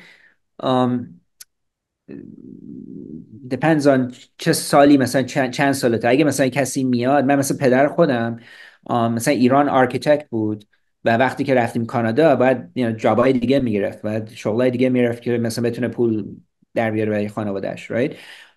و خیلی مشکل تر میشه. یعنی بعضی موقع حتی این امیگریشن آدم میکنه ولی واسه بچه‌هاش میکنه، چون که دیگه میبینه که باید سکریفایس خودش بکنه که بچه‌هاش به جایی برسن. و واسه من همین من همیشه میگم اگه مثلا کسی امیگرانت هستش و پدر مادرش آوردنش اینجا، نباید اون اپورتونیتی رو ویست بکنه، چون که یکی دیگه واسه تو سکریفایس کرده. اینکه تو بهترین که بتونی باشی نیستی یا نمیشی، اون خیلی چیز بدیه. دقیقا. خب خیلی هم خوب. میخوام برم سر وقت انترپرنورشیپ، مسیر کارآفرینی شما. و خب من میدونم شما یه کمپانی دیگه هم دارین با عنوان آمیات، اگر اسمش رو اشتباه نگم معذرت میخوام. و دوستم بدم اون چه کار میکنه. یه نش هست امید. البته آمیت. شروع کردیم از طرف یعنی امید سم نظر سم مثل امیده، so امیدم میشه hope. So این کمپانی البته کمپانی دومم این کمپانی این امید هستش. این کمپانی سعی میکنه سلولای گاو بگیره و این سلولای گاو رو رشد بدن توی این بایو ریاکتورها که یه تانکایی هستش که سلولا توش بتونن رشد بکنن. و این سلولای گاو وقتی که رشد کردن بتونیم برداریم و یه جوری گوشت ازش درست کنیم که بتونیم چیز کنیم. و دلیل اینکه این کارا میخوایم انجام بدیم واسه دو سه تا چیزه. یکی اینکه الان توی دنیا نزدیک 1 بیلیون کو هستش. 1 بیلیون که مثلا کو هر کدومش مثلا یک عالمه وزنش از ماها بزرگتره. واسه همین به اندازه به اندازه تمام انسان ها گاو هم هستش توی دنیا. و این گاوا خیلی یه کاری میکنن که مثلا خیلی باید جنگلا رو بزنیم که بتونیم فارم درست کنیم یا چیزهای مختلف، و خیلی برای محیط و انوایرمنت چیز خوبی نیستن. و یه دلیلی که این پروسس رو ما داریم میکنیم اینه که بتونیم کمتر از این جور چیزا تو دنیا باشه، که بیشتر بتونیم غذا درست کنیم برای جمعیت، به عنوان اینکه تمام environmental از بین بره. این یه دلیل. و خیلی هم دوست دارن برای این که مثلا حیوانات رو نکشن و این کار رو نکنیم، میتونیم این گوشت از اون نظرم خیلی علاقه دارم بهش، چون که لازم نیست حیوانی بکشی که این گوشت رو به دست بگیری. و یه دلیل دیگه هم اینه که الان مثلا خیلی از این مرضا اینه که حیوانات و انسان ها با هم خیلی نزدیک شدن، کار اینتراکشنشون، و همین مثلا چیز کووید و اینجور چیزا. و اگه بتونیم ما این سلولا رو رشد بکنیم بدون اینکه ویروس توش باشه یا بکتریایی توش باشه، میتونیم خیلی غذای هلتی تر و بدون کانتامینیشن درست کنیم. و حتی میشه کارایی کرد که مثلا کلسترولش کمتر باشه، فتش کمتر باشه و چیزهای بهتر تو اینا درست شد. مثلا این کمپانی 4 سال پیش شروع کردیم با چند تا از دانشجوهای من، و الان دیگه زندگی خودش رو داره میره جلو. من برگشتم از کمپانی و الان فوکس میکنم روی همین کبد درست کردن که گفتم. ولی الان داره میره جلو و داره میره اینجا FDA میخواد رگولاتوریشو بگیره. چقدر خوب. توی مارکت اومده تا حالا جایی به فروش رسیده پروداکت؟ این رگولاتوری که FDA دارن، این همین فود اند دراگ ادمنستریشن، اینه که باید اول اونو بگیرن که بتونیم بفروشیم اینا. واسه همین من خودم خیلی خوردمش، ولی نمیتونیم بفروشیمش چون که تو آمریکا لازم این اپرووال گرفته شده. بعد یعنی مثلا مثل یک همبر میشه به طور مثال، ولی آره، با سلول های گاو. دقیقا همین. به جای اینکه مثلا گاو رو بکشی و سلولاشو برداری یه همبرگر درست کنی، میتونی اون سلولا رو از بدن رشد داد و خیلی بیشتر سلول داشته باشین که مثلا از یه گاو مثلا بشه میلیون ها گاو آم، گوشت درست کرد. چقدر جالب. اه، شما سال 2007 کجا بودین؟ تو چه قسمتی از مسیر زندگیتون بودین؟ من 2007 دو سه سال، یه سال پروفسور شده بودم. 2006 شروع کردم. آره. آره، من میخوام یه اوارد بگم.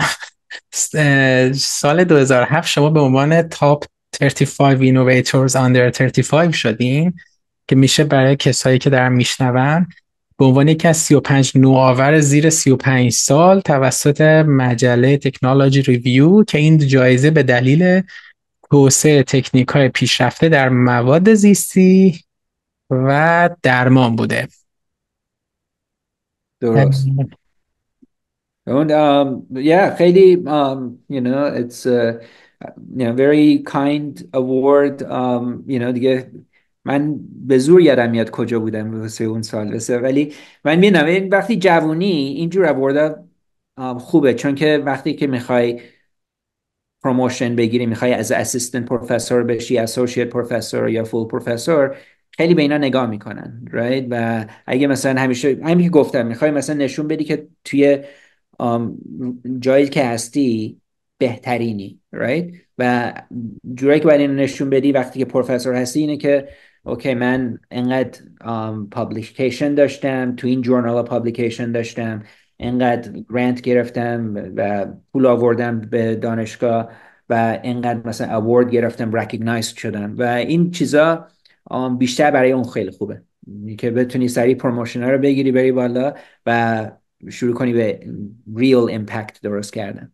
من اینا رو که میگم به خاطر اینه که آدینسی که شما رول مدلشون هستین بیشتر در مورد مسیر شما بدونن.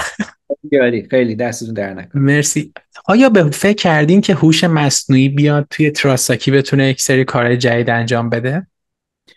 آره، اتفاقا ما یه دو سه نفر داریم که جونیور فاکولتی هن توی کار AI کار میکنن و داریم فکر میکنیم چجوری بشه خوب استفادهش کرد. obviously هوش مصنوعی مثلا همین چت جی پی تی و اینجور چیزا خیلی استفاده میشه توی اینستیتوت و اونجور چیزا آردی داره میشه، ولی تحقیقات کردن این چیزی که ما داریم کم کم انجام میدیم. من خودم مثلا یه کوشن داشتم، یه سوال داشتم که مثلا یه پروتئینی که ما توی مثلا این امید کمپانی امید از طرف گاو میگیریم چه فرقی داره با اون پروتئینی که همون پروتئین هستش از طرف انسان.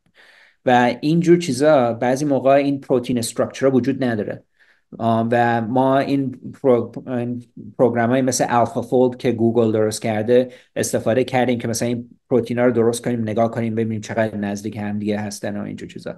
اون از یه نظر هستش. یه نظر دیگه اینه که ما یه پارتنرشیپ داریم با یکی از بهترین هاسپیتال های آمریکا به اسم میو کلینیک و این میو کلینیک یه عالم دیتا دارن درباره کسایی که ترانسپلنت گرفتن، بافت بدن گرفتن از بقیه و اینا یه عالم دیتا های مختلفه، مثلا چه نوع مولکیولزی روی این سلا هستش، چه نوع این پیشنت چند ساله بوده، چه مشکلاتی داشته، اینجور چیزا یک عالم دیتا هستش و اینجور دیتا ها رو ما الان داریم باشون کار میکنیم که بتونیم انالایز کنیم با AI یه better predictive داشته باشیم که مثلا اگه یکی مثلا کبد میخواد و اینقدر سنش هست اینقدر مشکلات داره اینجور چیزا، چه نوع کبدی واسش بهترینه که بتونیم استفاده کنیم و اینا جورایی که مثلا AI میتونه به اینا کمک بکنه.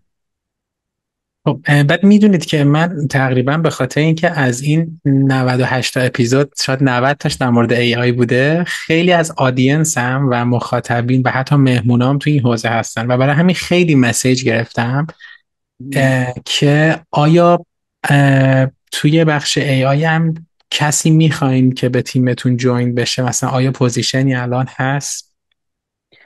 AI ما همیشه interested هستیم، چون که الان تو دنیا اگه AI interested نباشی آیندت زیاد خوب نیست. واسه همین ما همیشه interested هستیم. و من خودم الان دارم یه پروژه شروع میکنم که early stage باشه که AI هم involved هستش. برای همین اگه کسی interested هستش 100% با ما در تماس بگیره و ببینیم چی کار میتونیم بکنیم. چقدر عالی. حالا اسم AI اومد و پروتئین دیزاین و اینا اومد.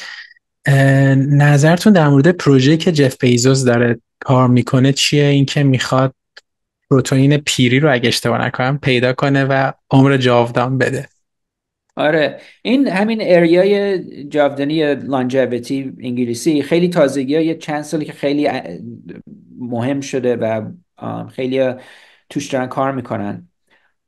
به نظر من یه ساینسی توش داره دیسکاور میشه که میگه ما بیشتر داریم درباره بیولوژی این سلول یاد میگیریم که مشکلات این سلولا چی میشه که از همین آدم پیرتر میشه، چه نوع مشکلاتی میاره و چه سلولای جوان چه فرقی دارن با سلولای پیر و چه چیزایی این فرق رو ایجاد میکنه. خب اینا خیلی داریم بیشتر یاد میگیریم و یه چیزای دیگه هم هستش که مثلا میگن اوکی اگه به موش کم غذا بدی یا به حیوانات دیگه کم غذا بدی بیشتر زندگی میکنن. اینجور چیزا هم هست. ولی از اونجا رفتن به اینکه یه مولکول میشه درست کرد که ایجینگ رو برگردونه، هنوز به نظرم درست نشده. دلیل نمیشه که درست نشه. به نظر من هر چیزی که میشه انجینیرش کرد و مثلا حتی سلولای بدن ما آردی میدونیم که اگه مثلا سلول کبد رو برداریم و یه ذره باش بازی بکنیم میتونه سلول خیلی مثل امبریو باشه right؟ برای همین خیلی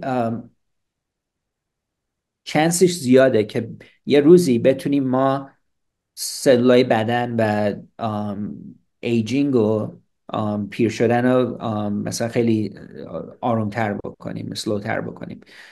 ولی هنوز به نزدیک اونجا نیستیم چون هنوز به نظر من خوب اینو نفهمیدیم که تمام این بیولوژی ایجینگ چیه و خیلی هستن که از این که این ایریا الان خیلی اکتیو شده میخوان سوء استفاده بکنن و مثلا میگن اوکی اینو بخور اونو بخور این پیلو بخر اونو چیز کن که مثلا بتونن یه بیزنس دور و برش شروع شده که میگن مثلا این چیزا رو بخوری مثلا ممکنه بیشتر زنده بمونی. ولی هنوز اویدنسش نیستش، هنوز کلینیکال ترایلز و اینجور چیزا بهش نشده که نشون میده این چیزا کار میکنه و این مشکل اینه. الان یه ذره ساینس هستش که سلولا رو میدونیم چی میشه، یه ذره ساینس هستش که میدونیم تو موش و اینجور چیزا چی میشه، ولی اونا اثر بذاره به انسان هنوز معلوم نیست. عالی. شما عضو انجمن مخترعین هستین. دوست دارم بدونم که آیا اختراعات دیگه هم هست که ما ازش بیخبر باشیم؟ حالا یه چیزایی هست که زیاد دربارش حرف نزنیم. مثلا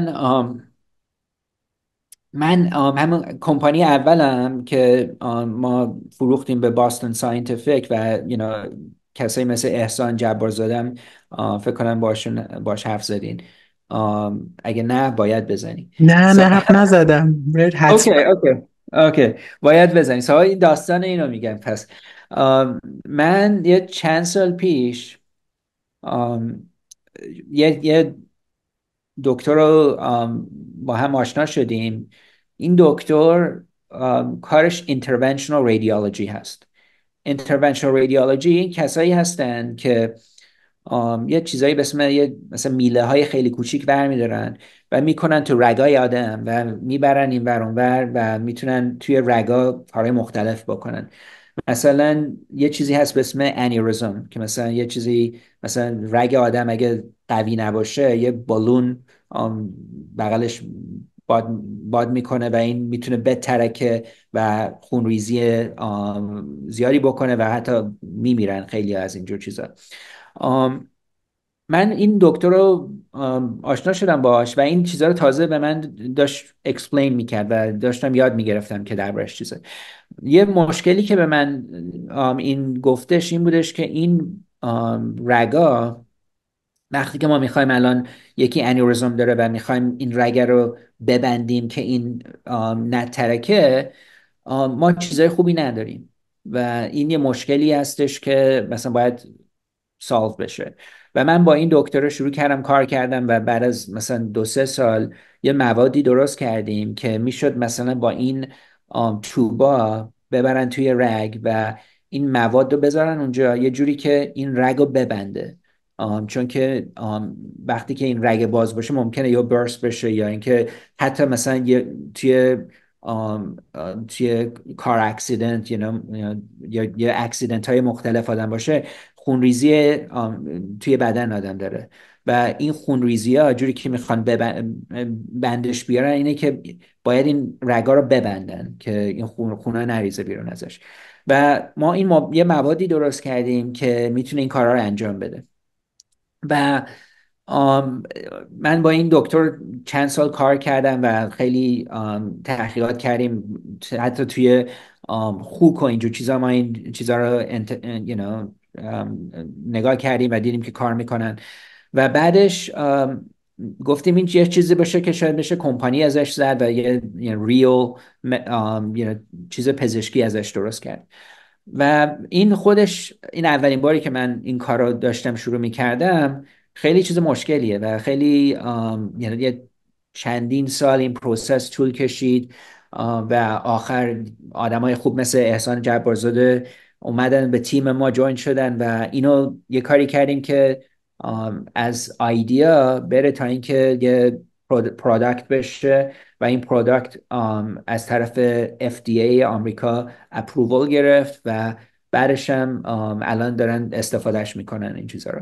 واسه همین این یه اکسپریانس خیلی خوبی بودش که من یاد گرفتم چطور ترنسلیشن که کار تحقیقاتی چطور میتونی به دنیا ربطش بدی و چقدر ممکنه خوب باشه. چون که هم خود آدم احساس خوب میکنه که یه کار خوب کرده، همین که اکسپریانس خیلی خوبی گرفته که تو این کمپانی و استارتاپ و کار درست کردن به کجا میتونه برسه. چقدر عالی. من دعوت میکنم از آقای احسان جبارزاده. خودم بهش میگم پس. آره. مرسی، باعث اون افتخاره. اون احسان سی او کمپانی بودش واسه این کمپانی که چیز شد و یه آدم خیلی اینترستینگه چون که هم این که ساینتسته، یعنی پی اچ دی داره و اینکه پروفسور توی دانشگاه ساوت کرولاینا و اینجور چیزا، همین که خیلی آنترپرنوره. تونست مثلا این کمپانی رو از لابراتوری بگیره و بتونه یه پرودکت ریل بکنه که مثلا کمپانی مثل باستون ساینتیفیک بگه این خوبه بیان بگیرنش. چقدر عالی، مشتاق شنیدن صحبتاشون هستیم. در مورد آنترپرنورشیپ صحبت کردیم. اگر بخواین به کسایی که الان توی رشته مهندسی بافت هستن و علاقه‌مند هستن که توی این حوزه وارد فیلد کارآفرینی بشن، بخواین چند تا فیلد رو معرفی کنید یا چند تا توصیه بکنید که توی این فیلدها کار بکنن، اونا چیه؟ خب درست.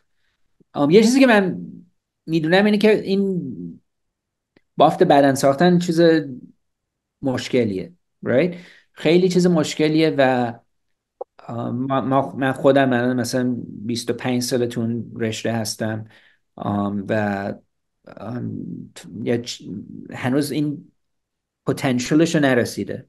این که این کانسپتی که بتونیم هر بافت بدن رو بتونیم درست کنیم و استفاده بکنیم خیلی اپورتونیتی بزرگه. ولی این هنوز به جایی که این کاری که ما میکنیم، تحقیقاتی که میکنیم، به اونجا نرسیده. خب به نظر من الان خیلی از این کامپوننت ها، مثلا سلولای بنیادی، الان دیگه بیشتر دربارش میدونیم. درباره موادایی که توی بدن بتونن خوب کار بکنن بیشتر میدونیم. درباره مثلا تکنولوژی مثل 3D پرینتینگ یا چیزهای دیگه خیلی بیشتر میدونیم. الان این رشته ها کم کم کم وقتش هستش که کانورج بشه و real practical things ازش بیاد بیرون، یه چیزایی که بشه استفاده کردش. برای کسایی که تازه تو این رشته هستن یا دانشجویان میخوان به entrepreneurship برن، اولین چیزی که من میگم اینه که it's very difficult. right؟ خیلی چیز difficultیه، چون که بافت بدن ساختن هم سلول توشه، هم مواد توشه، هم یا اینکه drugs توشه. خیلی چیز کامپلکسیه و جوری که رگولیت میشه خیلی چیز هنوز خوب همه نمیدونن چه جوری قرار رگولیت بشه. ولی اگه بتونن بافت بدنی بسازن که خیلی راحت تر هستش که کار رو انجام بده، مثلا یه موادی که بتونه توی انسان سلولای خودش رو یه کاری بکنه که رشد بکنن و اون بافت بدن رو بسازن، یا یه سلولی که فقط سلول لازم باشه یه ذره اونجا توی بافت بدن اینجکت بکنن و اونجا کارش رو انجام بده. به نظرم اونجور چیزایی که سیمپل هستش خیلی چانس بهتری داره که به طرف entrepreneurship و real world بتونه جواب بده. و اگه کسی میخواد تو این رشته بره، بدونه که اول خیلی باید یاد بگیره، باید credentialsش رو بگیره، مثلا پی اچ دیشو مثلا بگیره، یا این کاراش انجام بده. و این پثیه که it's a long time، یعنی شورتکات تو اینجور کارا نیست. یعنی مثلا یه چیزی مثلا توی تک من میبینم که مثلا بعضی مثلا 18 سالشونه میرن کمپانی میزنن تا 20 سالگی مثلا 50 میلیون دلار اون کمپانی میفروشن. right؟ توی رشته مثلا پزشکی و اینجور چیزا وجود نداره. و کسایی که میخوان برن توش باید اولا که از کاری که در روز میکنن خوششون بیاد. مثلا اگه مثلا میخوای درباره تحقیقات درباره بیولوژی بدونی، از اون باید خوشت بیاد. چون که قراره اونو 5 سال 10 سال 15 سال انجام بدی. و اگه از اون خوشت نیاد، فقط بگی که من منتظر بودم که کمپانی رو استارت کنم و اون 50 میلیون بفروشم، اون خیلی مشکل تره. و بعد خوشت بیاد و بعدش اینه که همین وقتی که میری باید این اپورتونیتی هایی که میاد خوب ببینی. چون بعضی موقع ها مثلا یه چیزایی تازه کشف میشه که خیلی توش ممکنه اپورتونیتی زیاد باشه. باید اونا رو ببینی و بتونی سریع پیوت بکنی و سریع به اون جایی بری که اینجور اپورتونیتی ها واسه یه چیزی تموم بشه. و اینکه از نظر شما یک کارآفرینی وقتی میتونه موفق باشه که ترکیبی از چه آدمایی توی فاوندرها باشن، چه تخصصایی توی فاوندرها باشن، اون کارآفرینی شانس بردش بیشتره؟ آره. خب توی کارهایی که ما میکنیم، چون که پزشکیه، باید مثلا آدم پزشکی توش باشه، باید آدم انجینیرینگ توش باشه.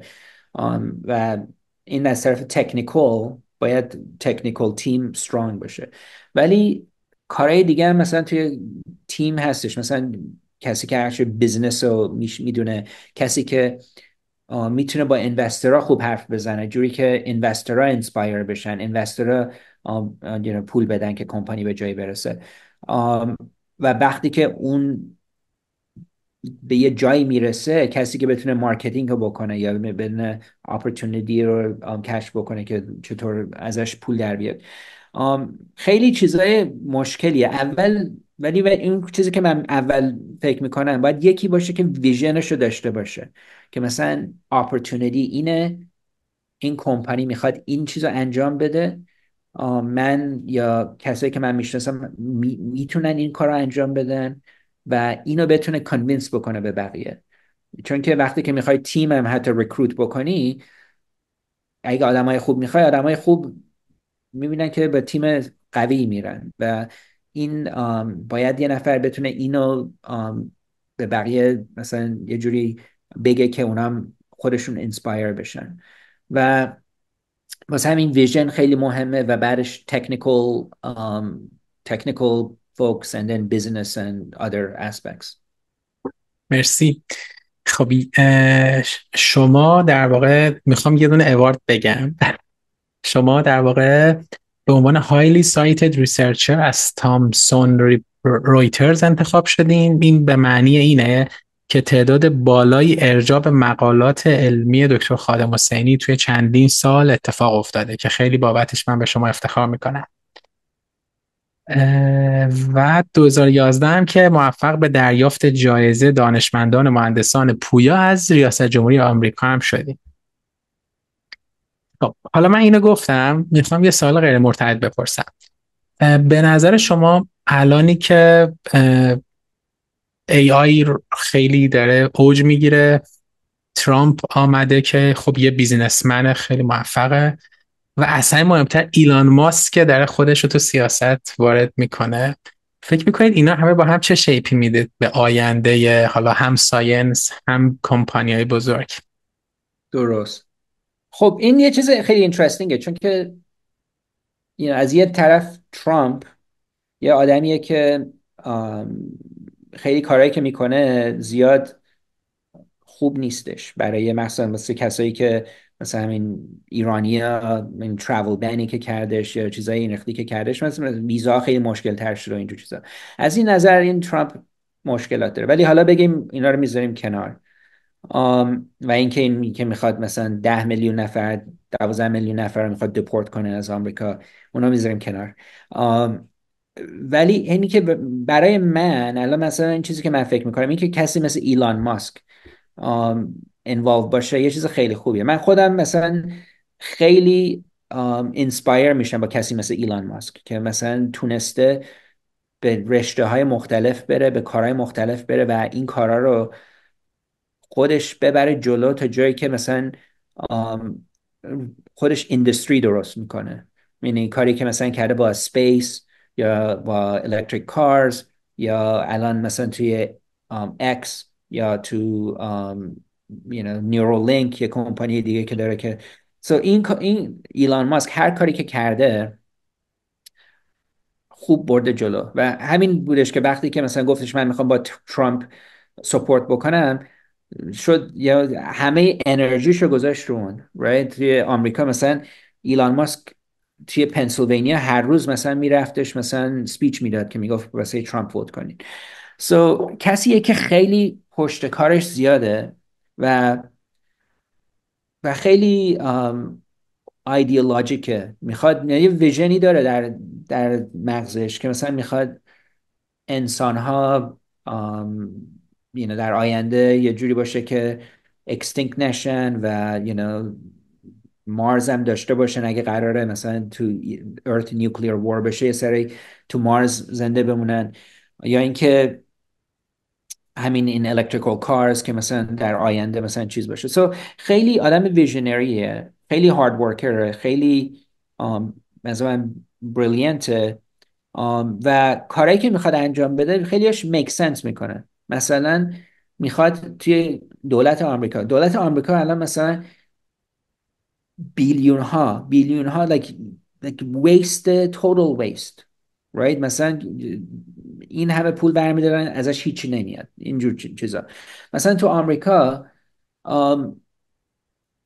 خیلی تکس زیاد میدن و در آخرش مثلا حتی مثلا تو کالیفرنیا برق مثلا ممکنه بره، چون که یه چیزی مثلا وسط تابستون به اندازه کافی برق نیستش، یا اینکه خیلی اینجا هوملسنس پرابلم هستش، خیلی تو خیابون مثلا میخوابن یا فقر زیاد یا یا خیلی معتاد و اینجور چیزا.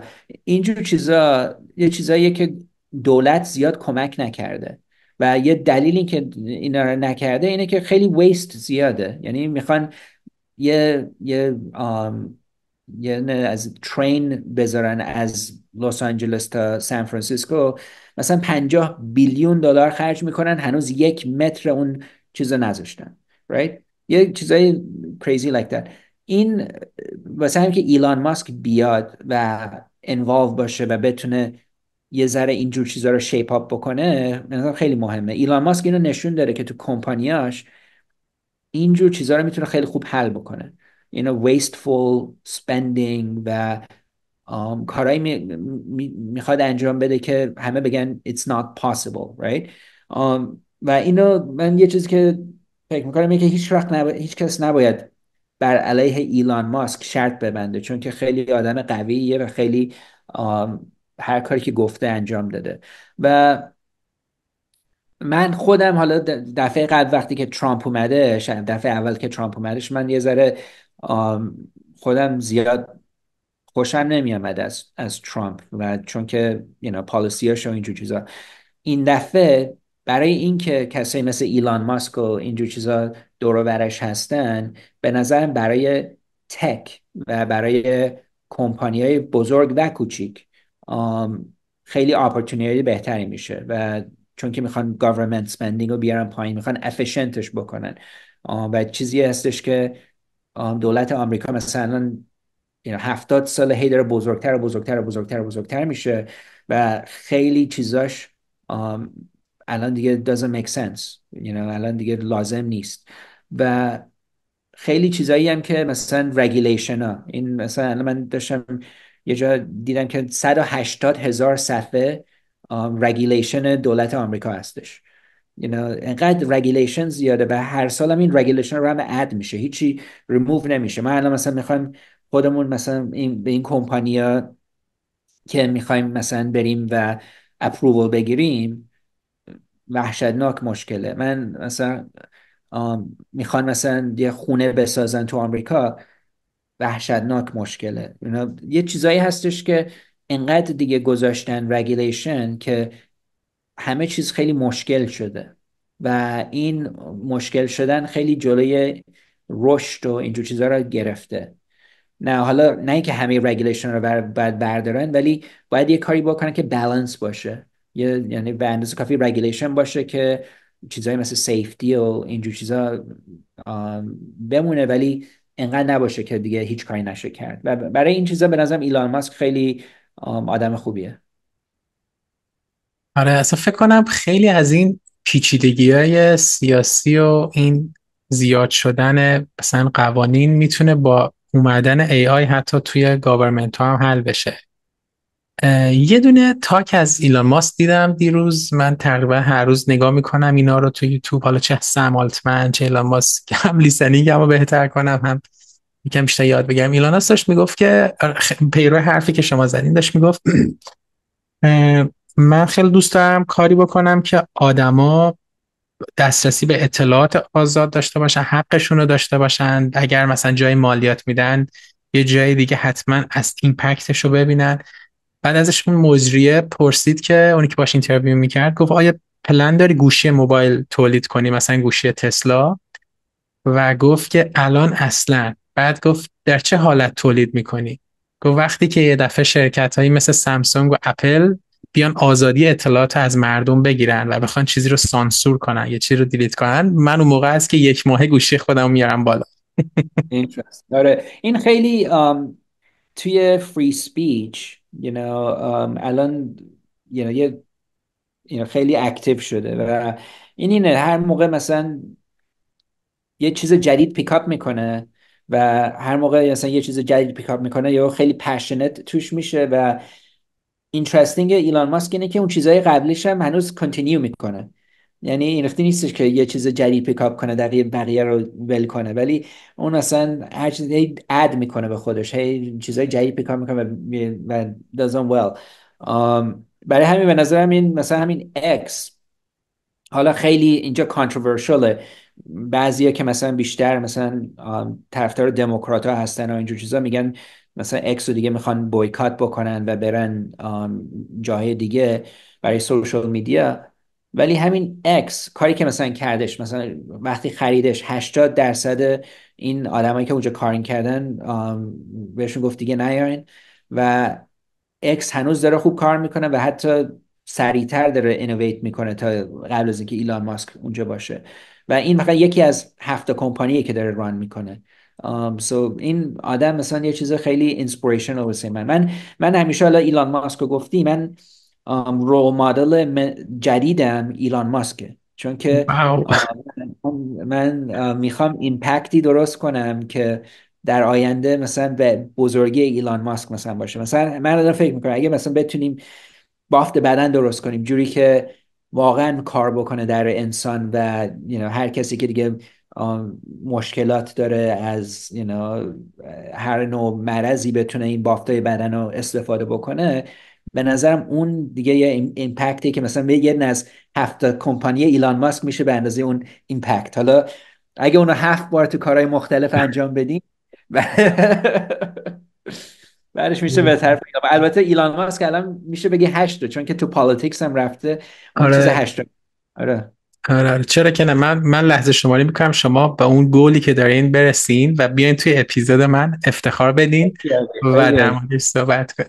خیلی عالی. خیلی از این بیننده ها و شنونده های شما بیان کمک کنن ما رو به اینجا برسیم. چرا که نه. من میخوام یه دونه اوارد بگم، بعد یه سال در مورد پروژه نورالینک ایلان ماسک بخوام بپرسم اگر اشکال نداره.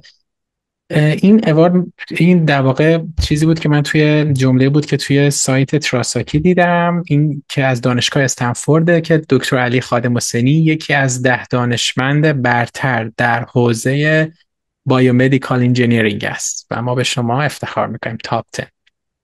مرسی. یا اینم یه چیزی بودش که خودشون اینا میرن اینا چیزا رو پیدا میکنن، چون که این دوباره از این طرف پیپرها رو چیز میکنن و نگاه میکنن و اینا بیشتر اوردهایی که مثلا ورختی هستش آدم اپلای نمیکنه اینا، چون خودشون پیپرها رو نگاه میکنن و ایمپکت های پیپرها رو نگاه میکنن تو رشته های مختلف.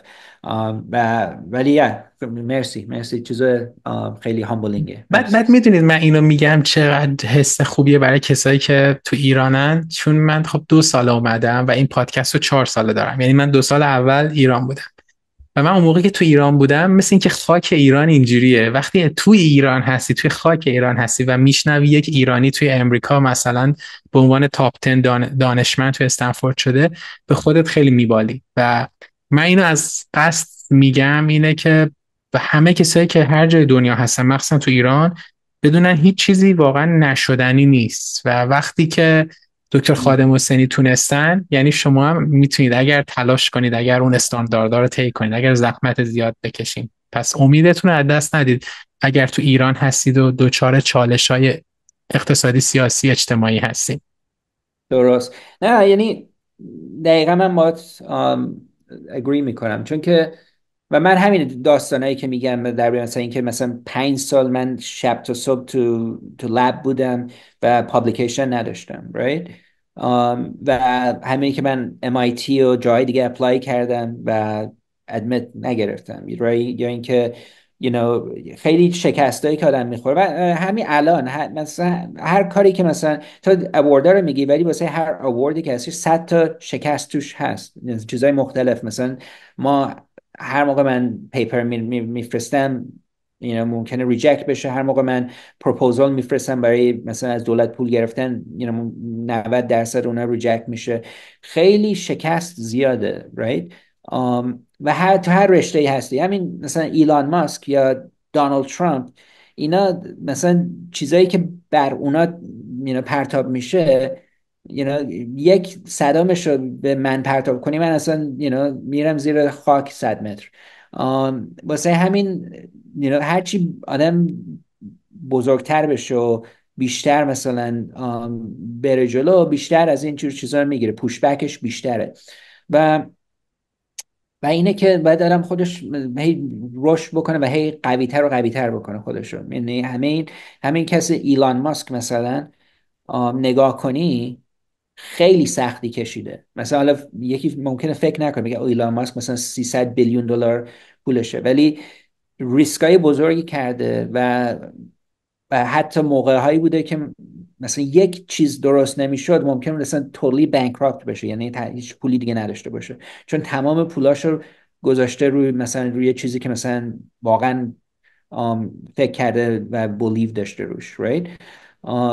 و این چیزه من میگم آدم باید خیلی مثبت باشه، باید ویژنش رو داشته باشه و همین بره جلو، هی بدونه که شکست خوردن و مشکلات دیدن این it's پروسس پارت پروسسیه که باید بدم بکشه تا موفق بشه. من تا یک نفر ندیدم که همون موفقیت هی داشته باشه هیچ وقت هم شکست نداشته باشه، ولی موفقیت ها رو اون چیزایی که مردم میبینن right؟ ولی شکست ها رو هیچکی نمیاد بگه بیا اینترویو کنیم واسه شکست هایی تو right؟ so من خودم سعی میکنم فرار کنم اگه اون اینترویو باشه. آره واقعا.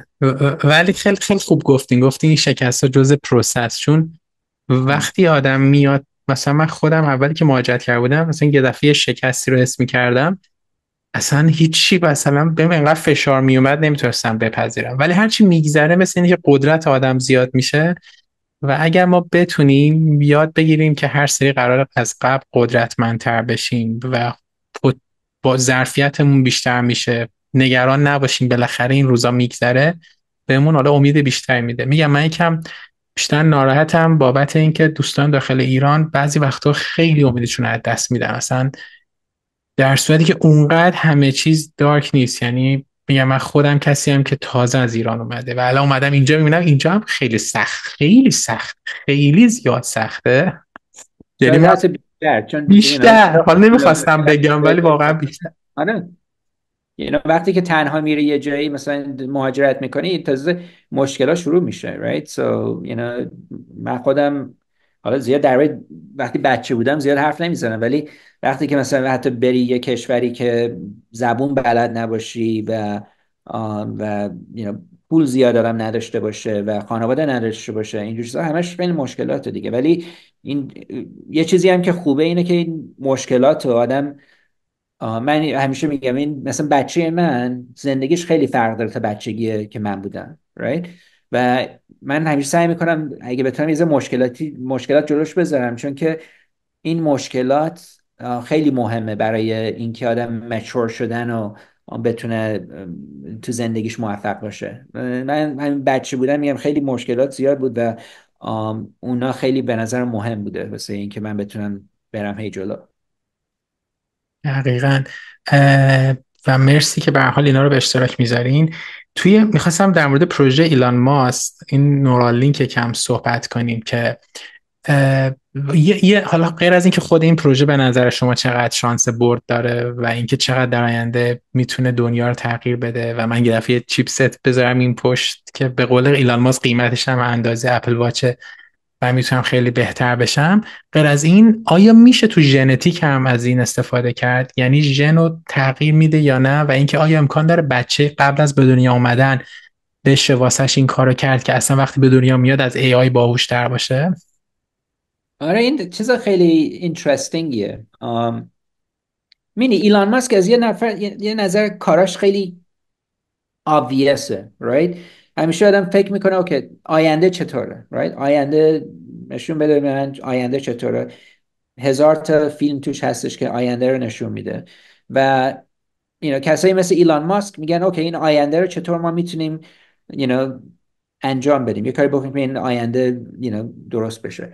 و اصلا همین نورالینک خیلی کانسپت ها هستش که که مثلا کامپیوترها یا تکنولوژی با بدن آدم اینترفیس پیدا کنه و بتونه انهانس کنه بدن یه جوری، یا انسان رو بتونه انهانس کنه.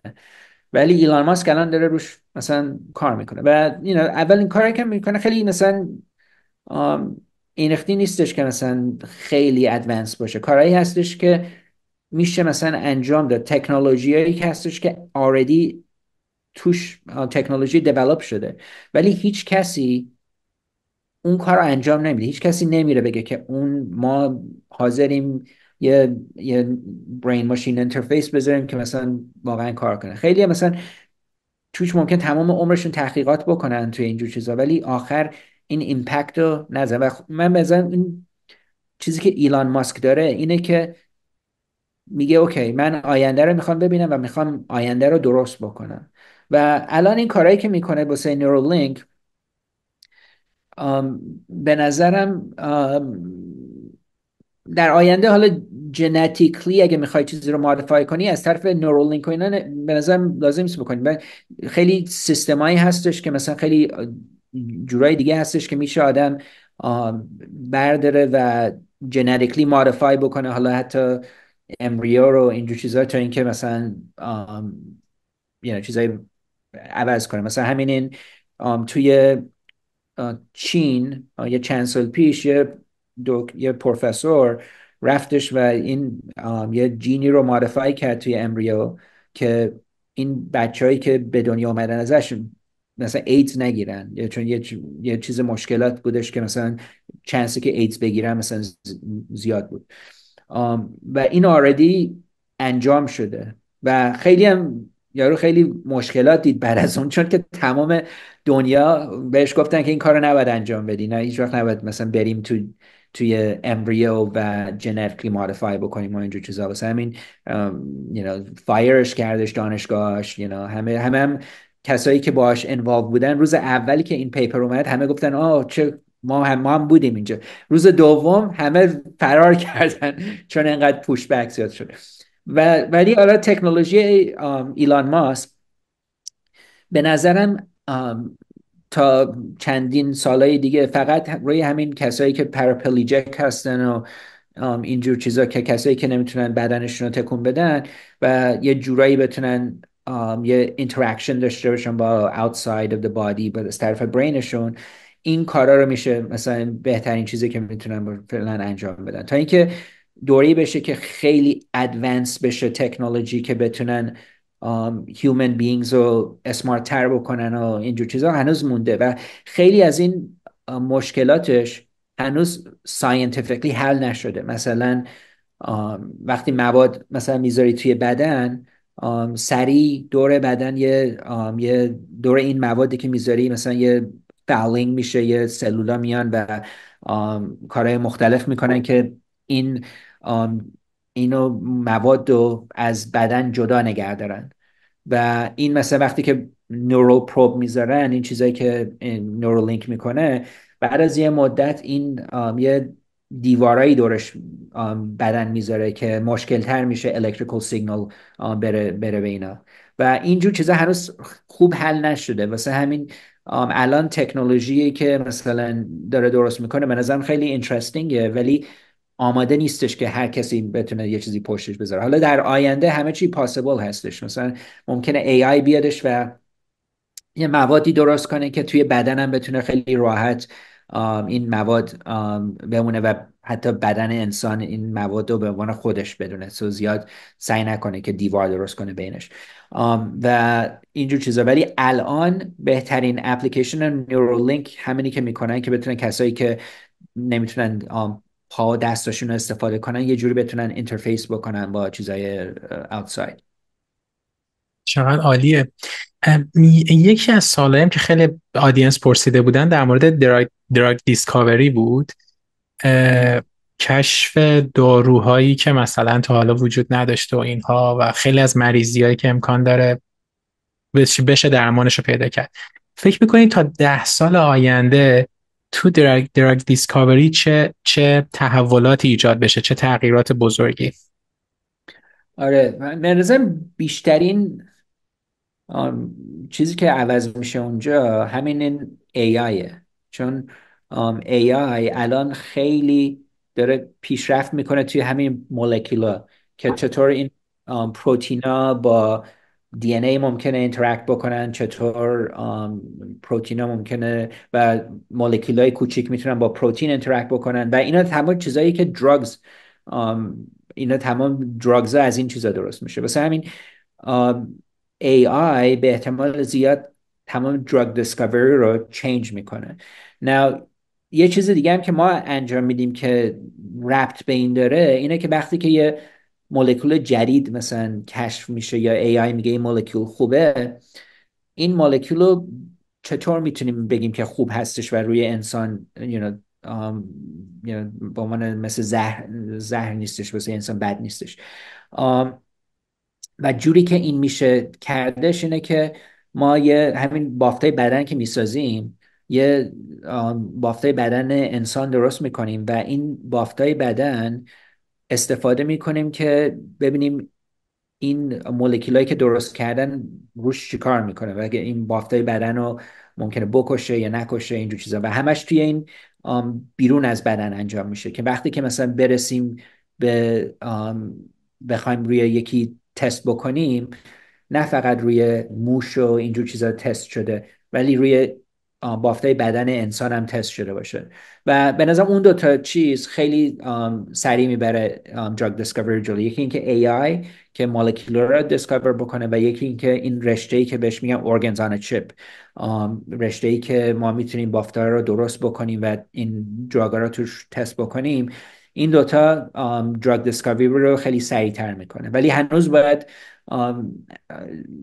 چیزی که سلو هستش government regulatory که مثلا نزدیک 10 سال، واسه همین 10 سال 15 سال هر کدوم از این دراگ ها چیز میکنه. خب با این تکنولوژی میره جلو و hopefully government هم یه ذره efficient تر میشه، شاید خودش AI استفاده کنه تو government و این innovation ها سریعتر بره جلو. ولی من حالا تو 20 سال 30 سال قبل، الان به نظرم خیلی امیدوارتر هستن که تکنولوژیا چیزای یعنی میرن سریع جلوتر و چیزای بهتری ممکنه انجام بدن. تا تا خیلی وقت پیش من مثلا شنیده بودم که مثلا توی 1960s وقتی که مثلا میخواستن یکی رو بفرستن به ماه، تمام جامعه خیلی اکسایتد بودن و همه پرسپشن و ویوز آینده خیلی مثبت بوده. و از اون موقع تا الان به نظرم خیلی نگاتیو بوده همه. ولی تازگی فکر کنم با این چیزایی که مثلا حتی AI و چیزای دیگه که کشف شده و کسایی مثل ایلان ماسک خیلی اکتیو بشن توی گاورمنت و اینجور چیزا، به نظرم آینده شاید بهتر بشه. مرسی واقعا از توضیح خیلی کاملتون. ما یه رو بیشتر وقت نداریم. من سعی میکنم که آن تایم تموم کنم، قول میدم. دیگه یکی دو تا اوارد بخونم، بعد با اجازهتون سوالای مایندست و نگرشی رو شروع میکنم که خیلی کوتاه هست. جایزه بایومتریالز گلوبال ایمپکت اوارد، در واقع امسال در سال 2024 دکتر خادم حسینی موفق شدن جایزه تأثیر جهانی در بایومتریالز رو دریافت کنن. این جایزه به دانشمندانی داده می شود که تحقیقاتشون اثرات مثبت جهانی داشته، همون گولی که خودتون داشتین، که این دستاورد تونسته به ارتقاء روش‌های درمان در سراسر جهان توسط پروفسور خادم حسینی کمک کنه. به شما افتخار میکنم. مرسی. و یکی دیگه بگم سالمو شروع کنم. همچنین Material Science in United States Leader Award، جایزه رهبر علوم متریال ساینس در امریکا از طرف مجله research.com. و این هم از در واقع دوتا اوارد امسالی هست که من خیلی به شما افتخار میکنم و تبریک میگم به کل جامعه فارسی زبان، به خاطر اینکه این شانس رو داریم که شما هستین. اینم که میگم فارسی زبانی، چیز جالب بگم، من یه مسیج از یکی از آدینس هم تو سوئد گرفتم که افغانستانی هستن و قطعا دارن گوش میکنن اینا، که خیلی هم شما رو هم دوست داشتن و ایشون گفتن که ایمان هی نگو ایرانی ما افغانستانی ها تاجیکی ها، من ارادتمند تمام فارسی زبان ها هستم. دقیقا. نه من اتفاقا اینو گفتی خیلی اینترستینگه، چون که من دوره‌ای که اوباما پرزیدنت بود یه 2 بار رفتم وایت هاوس و اون موقع واسه نوروز برنامه میذاشتن و این خیلی چیز. و خیلی ها بودن که همین از گفتی، خیلی دوربر همون اریا نوروز رو سلبریت میکنن و همش تو ایران نیستن، خیلی از کشورهای مختلف نوروز سال نوشونه و اینجور چیزا. واسه همین که گفتی خیلیشون فارسی حرف میزنن. فارسی زبان خیلی برادتره. شما با فارسی زبانه دیگه هم تا حالا کار کردین توی لباتون؟ یعنی چی؟ یعنی یعنی چی؟ منظورم با افغانستانی ها، با تاجیکی ها، با بقیه فارسی زبانه دنیا. من آدم داشتم از تمام کشورهای، مثلا آدم داشتم مثلا کسی که از ترکیه باشه مثلا فارسی بلد باشه، یا از افغانستان هنوز نداشتم، ولی باید بیشتر بگیرم. یه چیزی که هستش اینه که بعضی کشورها این درس و اینا خیلی مهمه و خیلی education structureشون قویه. right؟ مثلا ایران مثلا educationش قویه. بعضی کشورهای دیگه زیاد نه تو culture مثلا واسهشون مهمه، نه اینکه زیاد چیز میکنه، نه اینکه زیاد education پروگرامشون استرانگه. واسه همین بیشتر از اون کشور خیلی مشکل تر هست که حتی اومدن تو آمریکا و درس خوندن و اینجور چیزا، چون که بیسزش از قوی به قوی اون نیست. خیلی هم عالی. اسم کشور دنیا اومد یادم شما ژاپن هم یه دوره بودین و در مورد اون صحبت نکردیم.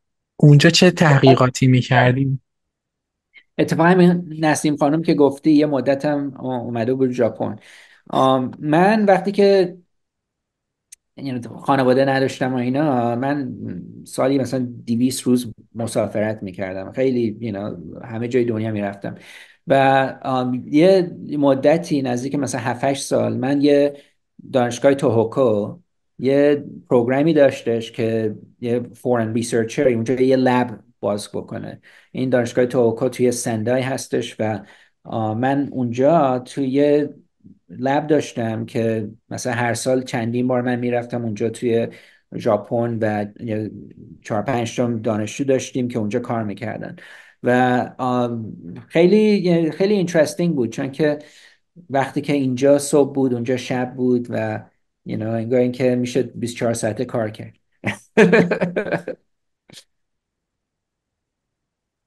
چقدر عالیه. خوب. من میخوام یه تعداد سوال نگرشی بپرسم، اگر اشکال نداره هر کدومو با 40 ثانیه پاسخ جواب بدید که ممنون میشم که بتونم بیشتر بپرسم. اگر قرار باشه با یه شخصیتی توی تاریخ در طول تاریخ ملاقات کنید، دوست دارید چه کسی رو ملاقات کنید و چرا؟ خب من به احتمال زیاد همین مثلا یکی مثل نیوتن، آیزک نیوتن، چون که اون خیلی از وقتش جلوتر بودش و خیلی به نظرم خیلی آدمی بودش که امپکتش بزرگ بوده تو دنیا. واسه همین به نظرم همین آیزک نیوتن. مرسی. شما ورک لایف بالانستون چطوریه؟ واسه خیلی از آدینس ما سوال بود که آیا شما میرسین اصلا برین ورزش، به این سفر، چون همه چیز خیلی شلوغ دیده میشه و دوستای مدیریت زمان، تایم منیجمنت و ورک لایف بالانستون رو از رول مدل با ما به اشتراک بذارین. خیلی مهمه که آدم سوپر ارگنایز باشه. من همه چیزای زندگیم واسم خیلی مهمه. مثلا همین الان پسرم اینجا داره کار میکنه، مثلا یعنی دسته داره چیز نگاه میکنه. سلام. سگم این گوشش نشسته. مثلا این ورک لایف بالانس یه جوری که من میکنم اینه که همه رو کمباین میکنم و چیز خیلی مهمیه تایم باکسینگ. هر لحظه آدم بدونه چی کار مثلا میکنه و وقت بذاری و پرایورتایز. من وقتی جوون بودم خیلی مسافرت میرفتم، الان دیگه من به زور مسافرت میرم چون که میخوام بیشتر تو خانواده با خانواده‌ام باشم و اینجور چیزا. اگر یکی در اون لحظه زندگیش ببینه چی پرایورتایز بکنه، میتونه چیزی بکنه که خوشش بیاد، در اون لحظه کامفتبل باشه. الان ماشین زمان اومده، شما سوارش میشین میرین به 15-20 سال گذشته، به ملاقات علی 15-20 سال گذشته، چه نصیحتی بهش میکنین؟ من تنها چیزی که میگم اینه که همون جوری که میخوای برو جلو، ولی سعی کن یه ذره بیشتر امپاتی داشته باشی. یعنی کسا رو سعی کن همه چیز رو از، نه فقط طرف که جوری که میبینی، ولی از طرفی که بقیه میبینن نگاه کن. و اون تنها ادوایسه، چون که من وقتی که خیلی پشنت میشم بعضی موقع فقط همه چیز خودم میبینم. من الان یه تمرکزم ببخشید از بین رفته، معذرت رفته رو این که الان پسر شما یه شانسی داره که میتونه 24 ساعته این صحبت ها رو بشنوه و تو نسل ما این شانس خیلی کم بود که ما میتونستیم محتوای خوب بشنویم و فکر میکنم همین خیلی تاثیر داره واسه اینکه نسل جدید هی داره اسمارتر اسمارتر میشه. درسته؟ درسته، ولی همونی که گفتم، چون که چون زندگی الان دیگه زندگی مثلا پسر من خیلی راحت‌تر از زندگی من. و من این خیلی سعی میکنم که یه کاری نکنم که این مثلا همین وقتی بزرگ شه بدون اینکه بدون مشکلی چیه و اینجور چیزا. چون که من این چیزا رو ممکنه هی بهش بگم خوب باش، یا اینکه اینا داشته باشه اون باشه این کارو بکن، ولی خودش آخر بعد این چیزا رو یاد بگیره که بتونه مشکلات رو بگیره و بره جلو. و این چیزایی که من میتونم فقط بهش ولی باید الان بتونم هی پرکتیس بهش بدم، باش چالنجینگ بدم، بگم که بتونه سالو بکنه. مرسی که گفتین. تعریف شما از خوشبختی چیه؟ من خوشبختی اینه که به هدفی که میخوای برسی، هرچی اون هدف باشه، که واقعا هپی باشی، comfortable باشی. یعنی رسیدن به اون گل میشه حس خوشبختی. درسته؟ رسیدن و این رفتن بهش، یعنی به نظر من moving towards what you want it should be a happiness process, right? نه اینکه فقط همیشه خوشحالی، ولی میدونی که زندگیت به طرفی که میخوای داره میره. عالی. 3 نقطه قوت از شما اگه بخواین بگین چی هست؟ من یکی این که باید خیلی پشنت آدم باشه، خیلی انگیزه، خیلی مشتاق. پشنت و مشتاق. آره. یکی این که باید خیلی رزیلینت آدم باشه که هرچی شکست میخوره همرختی بره جلو. و سومی اینه که من دوست دارم کسایی که امبیشس باشن، که هیچ وقت خوشحال نباشن به اینکه یه چیزی نداره، همیشه بخوان بیشتر برن جلو. مرسی. یکی از اتفاقای جالبی که افتاده توی مخصوصا 30 اپیزود گذشته، من میبینم که حجم زیادی از از نوجوانای 16 17 18 ساله دارن اپیزودا رو گوش میکنن، نوت مینویسن واسه من میفرستن. خیلی من لذت میبرم از انرژیشون و مثلا 16 سالشونه مسیج میدن که من الان دارم پایتون میخونم، الان دارم ماشین لرنینگ میخونم، خیلی ذوق دارم 20 سالگی به اینجا برسم. اگر بخواید یه نصیحت به این بازه سنی بکنید، کسایی که 16 18 سالن و اول مسیر زندگیشونن، که چه کار کنن واسه اول مسیرشون، اون نصیحت شما چیه؟ این یه ذره مشکل، چون که خیلی من نصیحت زیاد دارم برای اون. ولی یه چیزی که اگه بخوام بگم، یه چیز اینه که سعی کنین خیلی خوب باشین تا هر کاری میخواین انجام بدین. چون خیلی مهمه، چون دنیا خیلی کامپتیتیوه. اگه یکی از بهترین ها نباشین توی یه کار نمیتونی برین جلو خوب.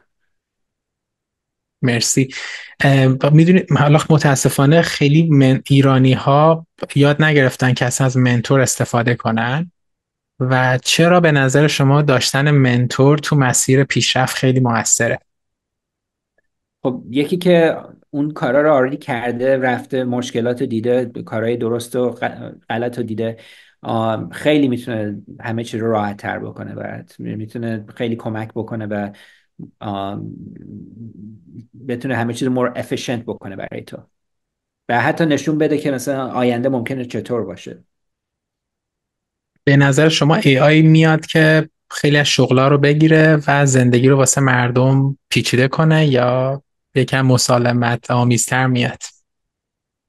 به نظرم AI یا همه چیز رو خیلی بهتر میکنه، یا اینکه خیلی بدتر میکنه، یا این بیتوین نیستش. یا اینکه AI میاد و این مثل فیلم ترمینیتر میشه، یا اینکه AI میاد و همه چی مثل بهشت میشه. یه از این دوتا.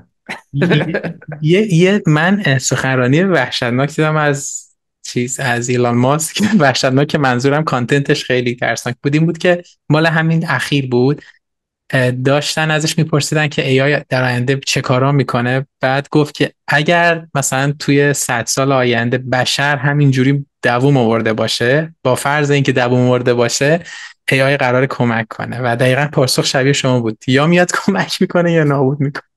آره نه، همین میگن که خیلی interesting time الان آدم زنده باشه، چون که این خیلی همه چی exponentially داره عوض میشه و 5 سال دیگه خیلی فرق داره تا الان. مهمترین فرهنگ یا کالچر سازمانی شما توی تراساکی چیه؟ به نظرم تیم ورک. تیم ورک. تیم ورک. چرا سافت اسکیلز این روزا خیلی مهمه؟ مهارت‌های نرم. به نظر همیشه مهم بوده و الان شاید حتی مهمتره، چون که باید با بقیه خیلی بیشتر کار بکنی. اگر بخواین اسم یه نفر رو بیارین که پاس گل زندگی رو به شما داد، یعنی وقتی مثل فوتبالیست هست که پاس گل زندگی رو به شما داد، اون شخص کی بوده اگه بخواین اسمش رو تو این اپیزود بیارین؟ به احتمال زیاد همین ادوایزر پی اچ تیم باب لنگر، چون که اون درکشن زندگی من خیلی عوض کرده. اوکی. چقدر شانس مهم بوده تو پیشرفت شما و چقدر تلاشای شما؟ من این سوالو از پادکست فاوندرز آوردم. من به نظرم شانس واسه این basically the ups and downs مثلا هر چند ماه مثلا چیزی اون شانسه، ولی به نظرم long term trajectory از کار بوده، چون که حتی اگه شکست خورده بودم یا کنس بد داشتم بعضی جاها، یه موقعی دوباره بهش میکاپ شده. واسه این به نظرم short term شانس مهمه، long term اون پشتکار. دارم به 2 سال آخر نزدیک میشم. یه کتاب و پادکست اگه بخواین هدیه کنید به ما، اسمش چیه؟ خب پادکست که obviously. من اتفاقا این کتاب ایلان ماسک رو 2-3 بار خوندم با والتر آیزکسون، چون که خیلی واسه من چشم باز شد که خیلی چیزایی که چطور میشه یکی اکسکیوت بکنه. چون همین که گفتم خیلی هستن که کاری که میکنه خیلی obviousه، اوکی میخوایم نورو بزنیم یا الکتریکال کار یا اینکه میخوایم بفرستیم به اسپیس، ولی بعد از اون چطور میشه اکسکیوت کرد خیلی مشکله. و من هی سعی کردم از این کتاب پیکاپ کنم که چه کارایی میکنه که این چیزها رو اکچولی انجام بده. مثلا اون به نظرم خیلی کتاب خوبیه. مرسی. و سوال آخر، اگر بخواین یک هدیه بدید به من، بیننده و شنونده از کل سالهای زندگیتون در قالب یک جمله، اون جمله چیه؟ خب من میگم که زندگی خیلی مشکله، ولی اگه آدم خوب بتونه خودشو ببره جلو، این مشکلی ها همش are worth it، همش میارزه. مرسی. من ببینم زمان چقدر شد. 5 دقیقه گذشت، ببخشید. اختیار میکروفون داری. در اختیار شما برای جنبندی نهایی و اگه میخواین با بیننده و شنونده خداحافظی کنید. مرسی. من فقط خواستم ایمان ازت تشکر کنم که خیلی پادکست خیلی خوبی داری و هر موقع من دیدمت خیلی امپروف شدی دیگه. پس فردا دیگه واقعا مثل جوروگن میشی، واسه همین it's great. داری امپروومنت تو میبینم. و به تمام کسایی که این پادکست رو گوش میکنن فقط مرسی از اینکه گوش کردین و امیدوارم که یه روزی همدیگه رو ببینیم و هر جوری من میتونم کمک کنم در تماس باشیم. خیلی ممنون. من مرسی. این نکته شما انقدر حالمو خوب کرد. نظرتون در مورد پادکست کلی مثل یه خون بود تو وجود من و چقدر خوبه که از شما این تعریف رو گرفتم. و آره، من خیلی همیشه تلاش میکنم وقتی مثلا به شما مسیج میزنم یه چیز جدید باشه که مسیج بزنم و خوشحالم که این اتفاق افتاده و امتیاز همه این پادکست ها به خاطر شما مهمونای عزیزی که خیلی صادقانه و خالصانه در اوج شلوغی میان تجربیاتتون رو میگین و ازتون خیلی ممنونم. مجدد علی عزیز، من از شما ممنونم و این پادکست به نظر من فرزند یعنی متولد شده اعتمادی که شما به من کردین و شانسی که به من دادین و اگه نمیدادید من پادکست رو شروع نمی‌کردم. مرسی. مرسی. خیلی خوشحال شدم. مرسی. پس وعده ما اپیزود شماره چند؟ 150. 150. Let's do it. مرسی. های بادی، خیلی خوشحال شدم. مرسی. مرسی. خداحافظ. روزتون بخیر. خدا نگهدار. خداحافظ.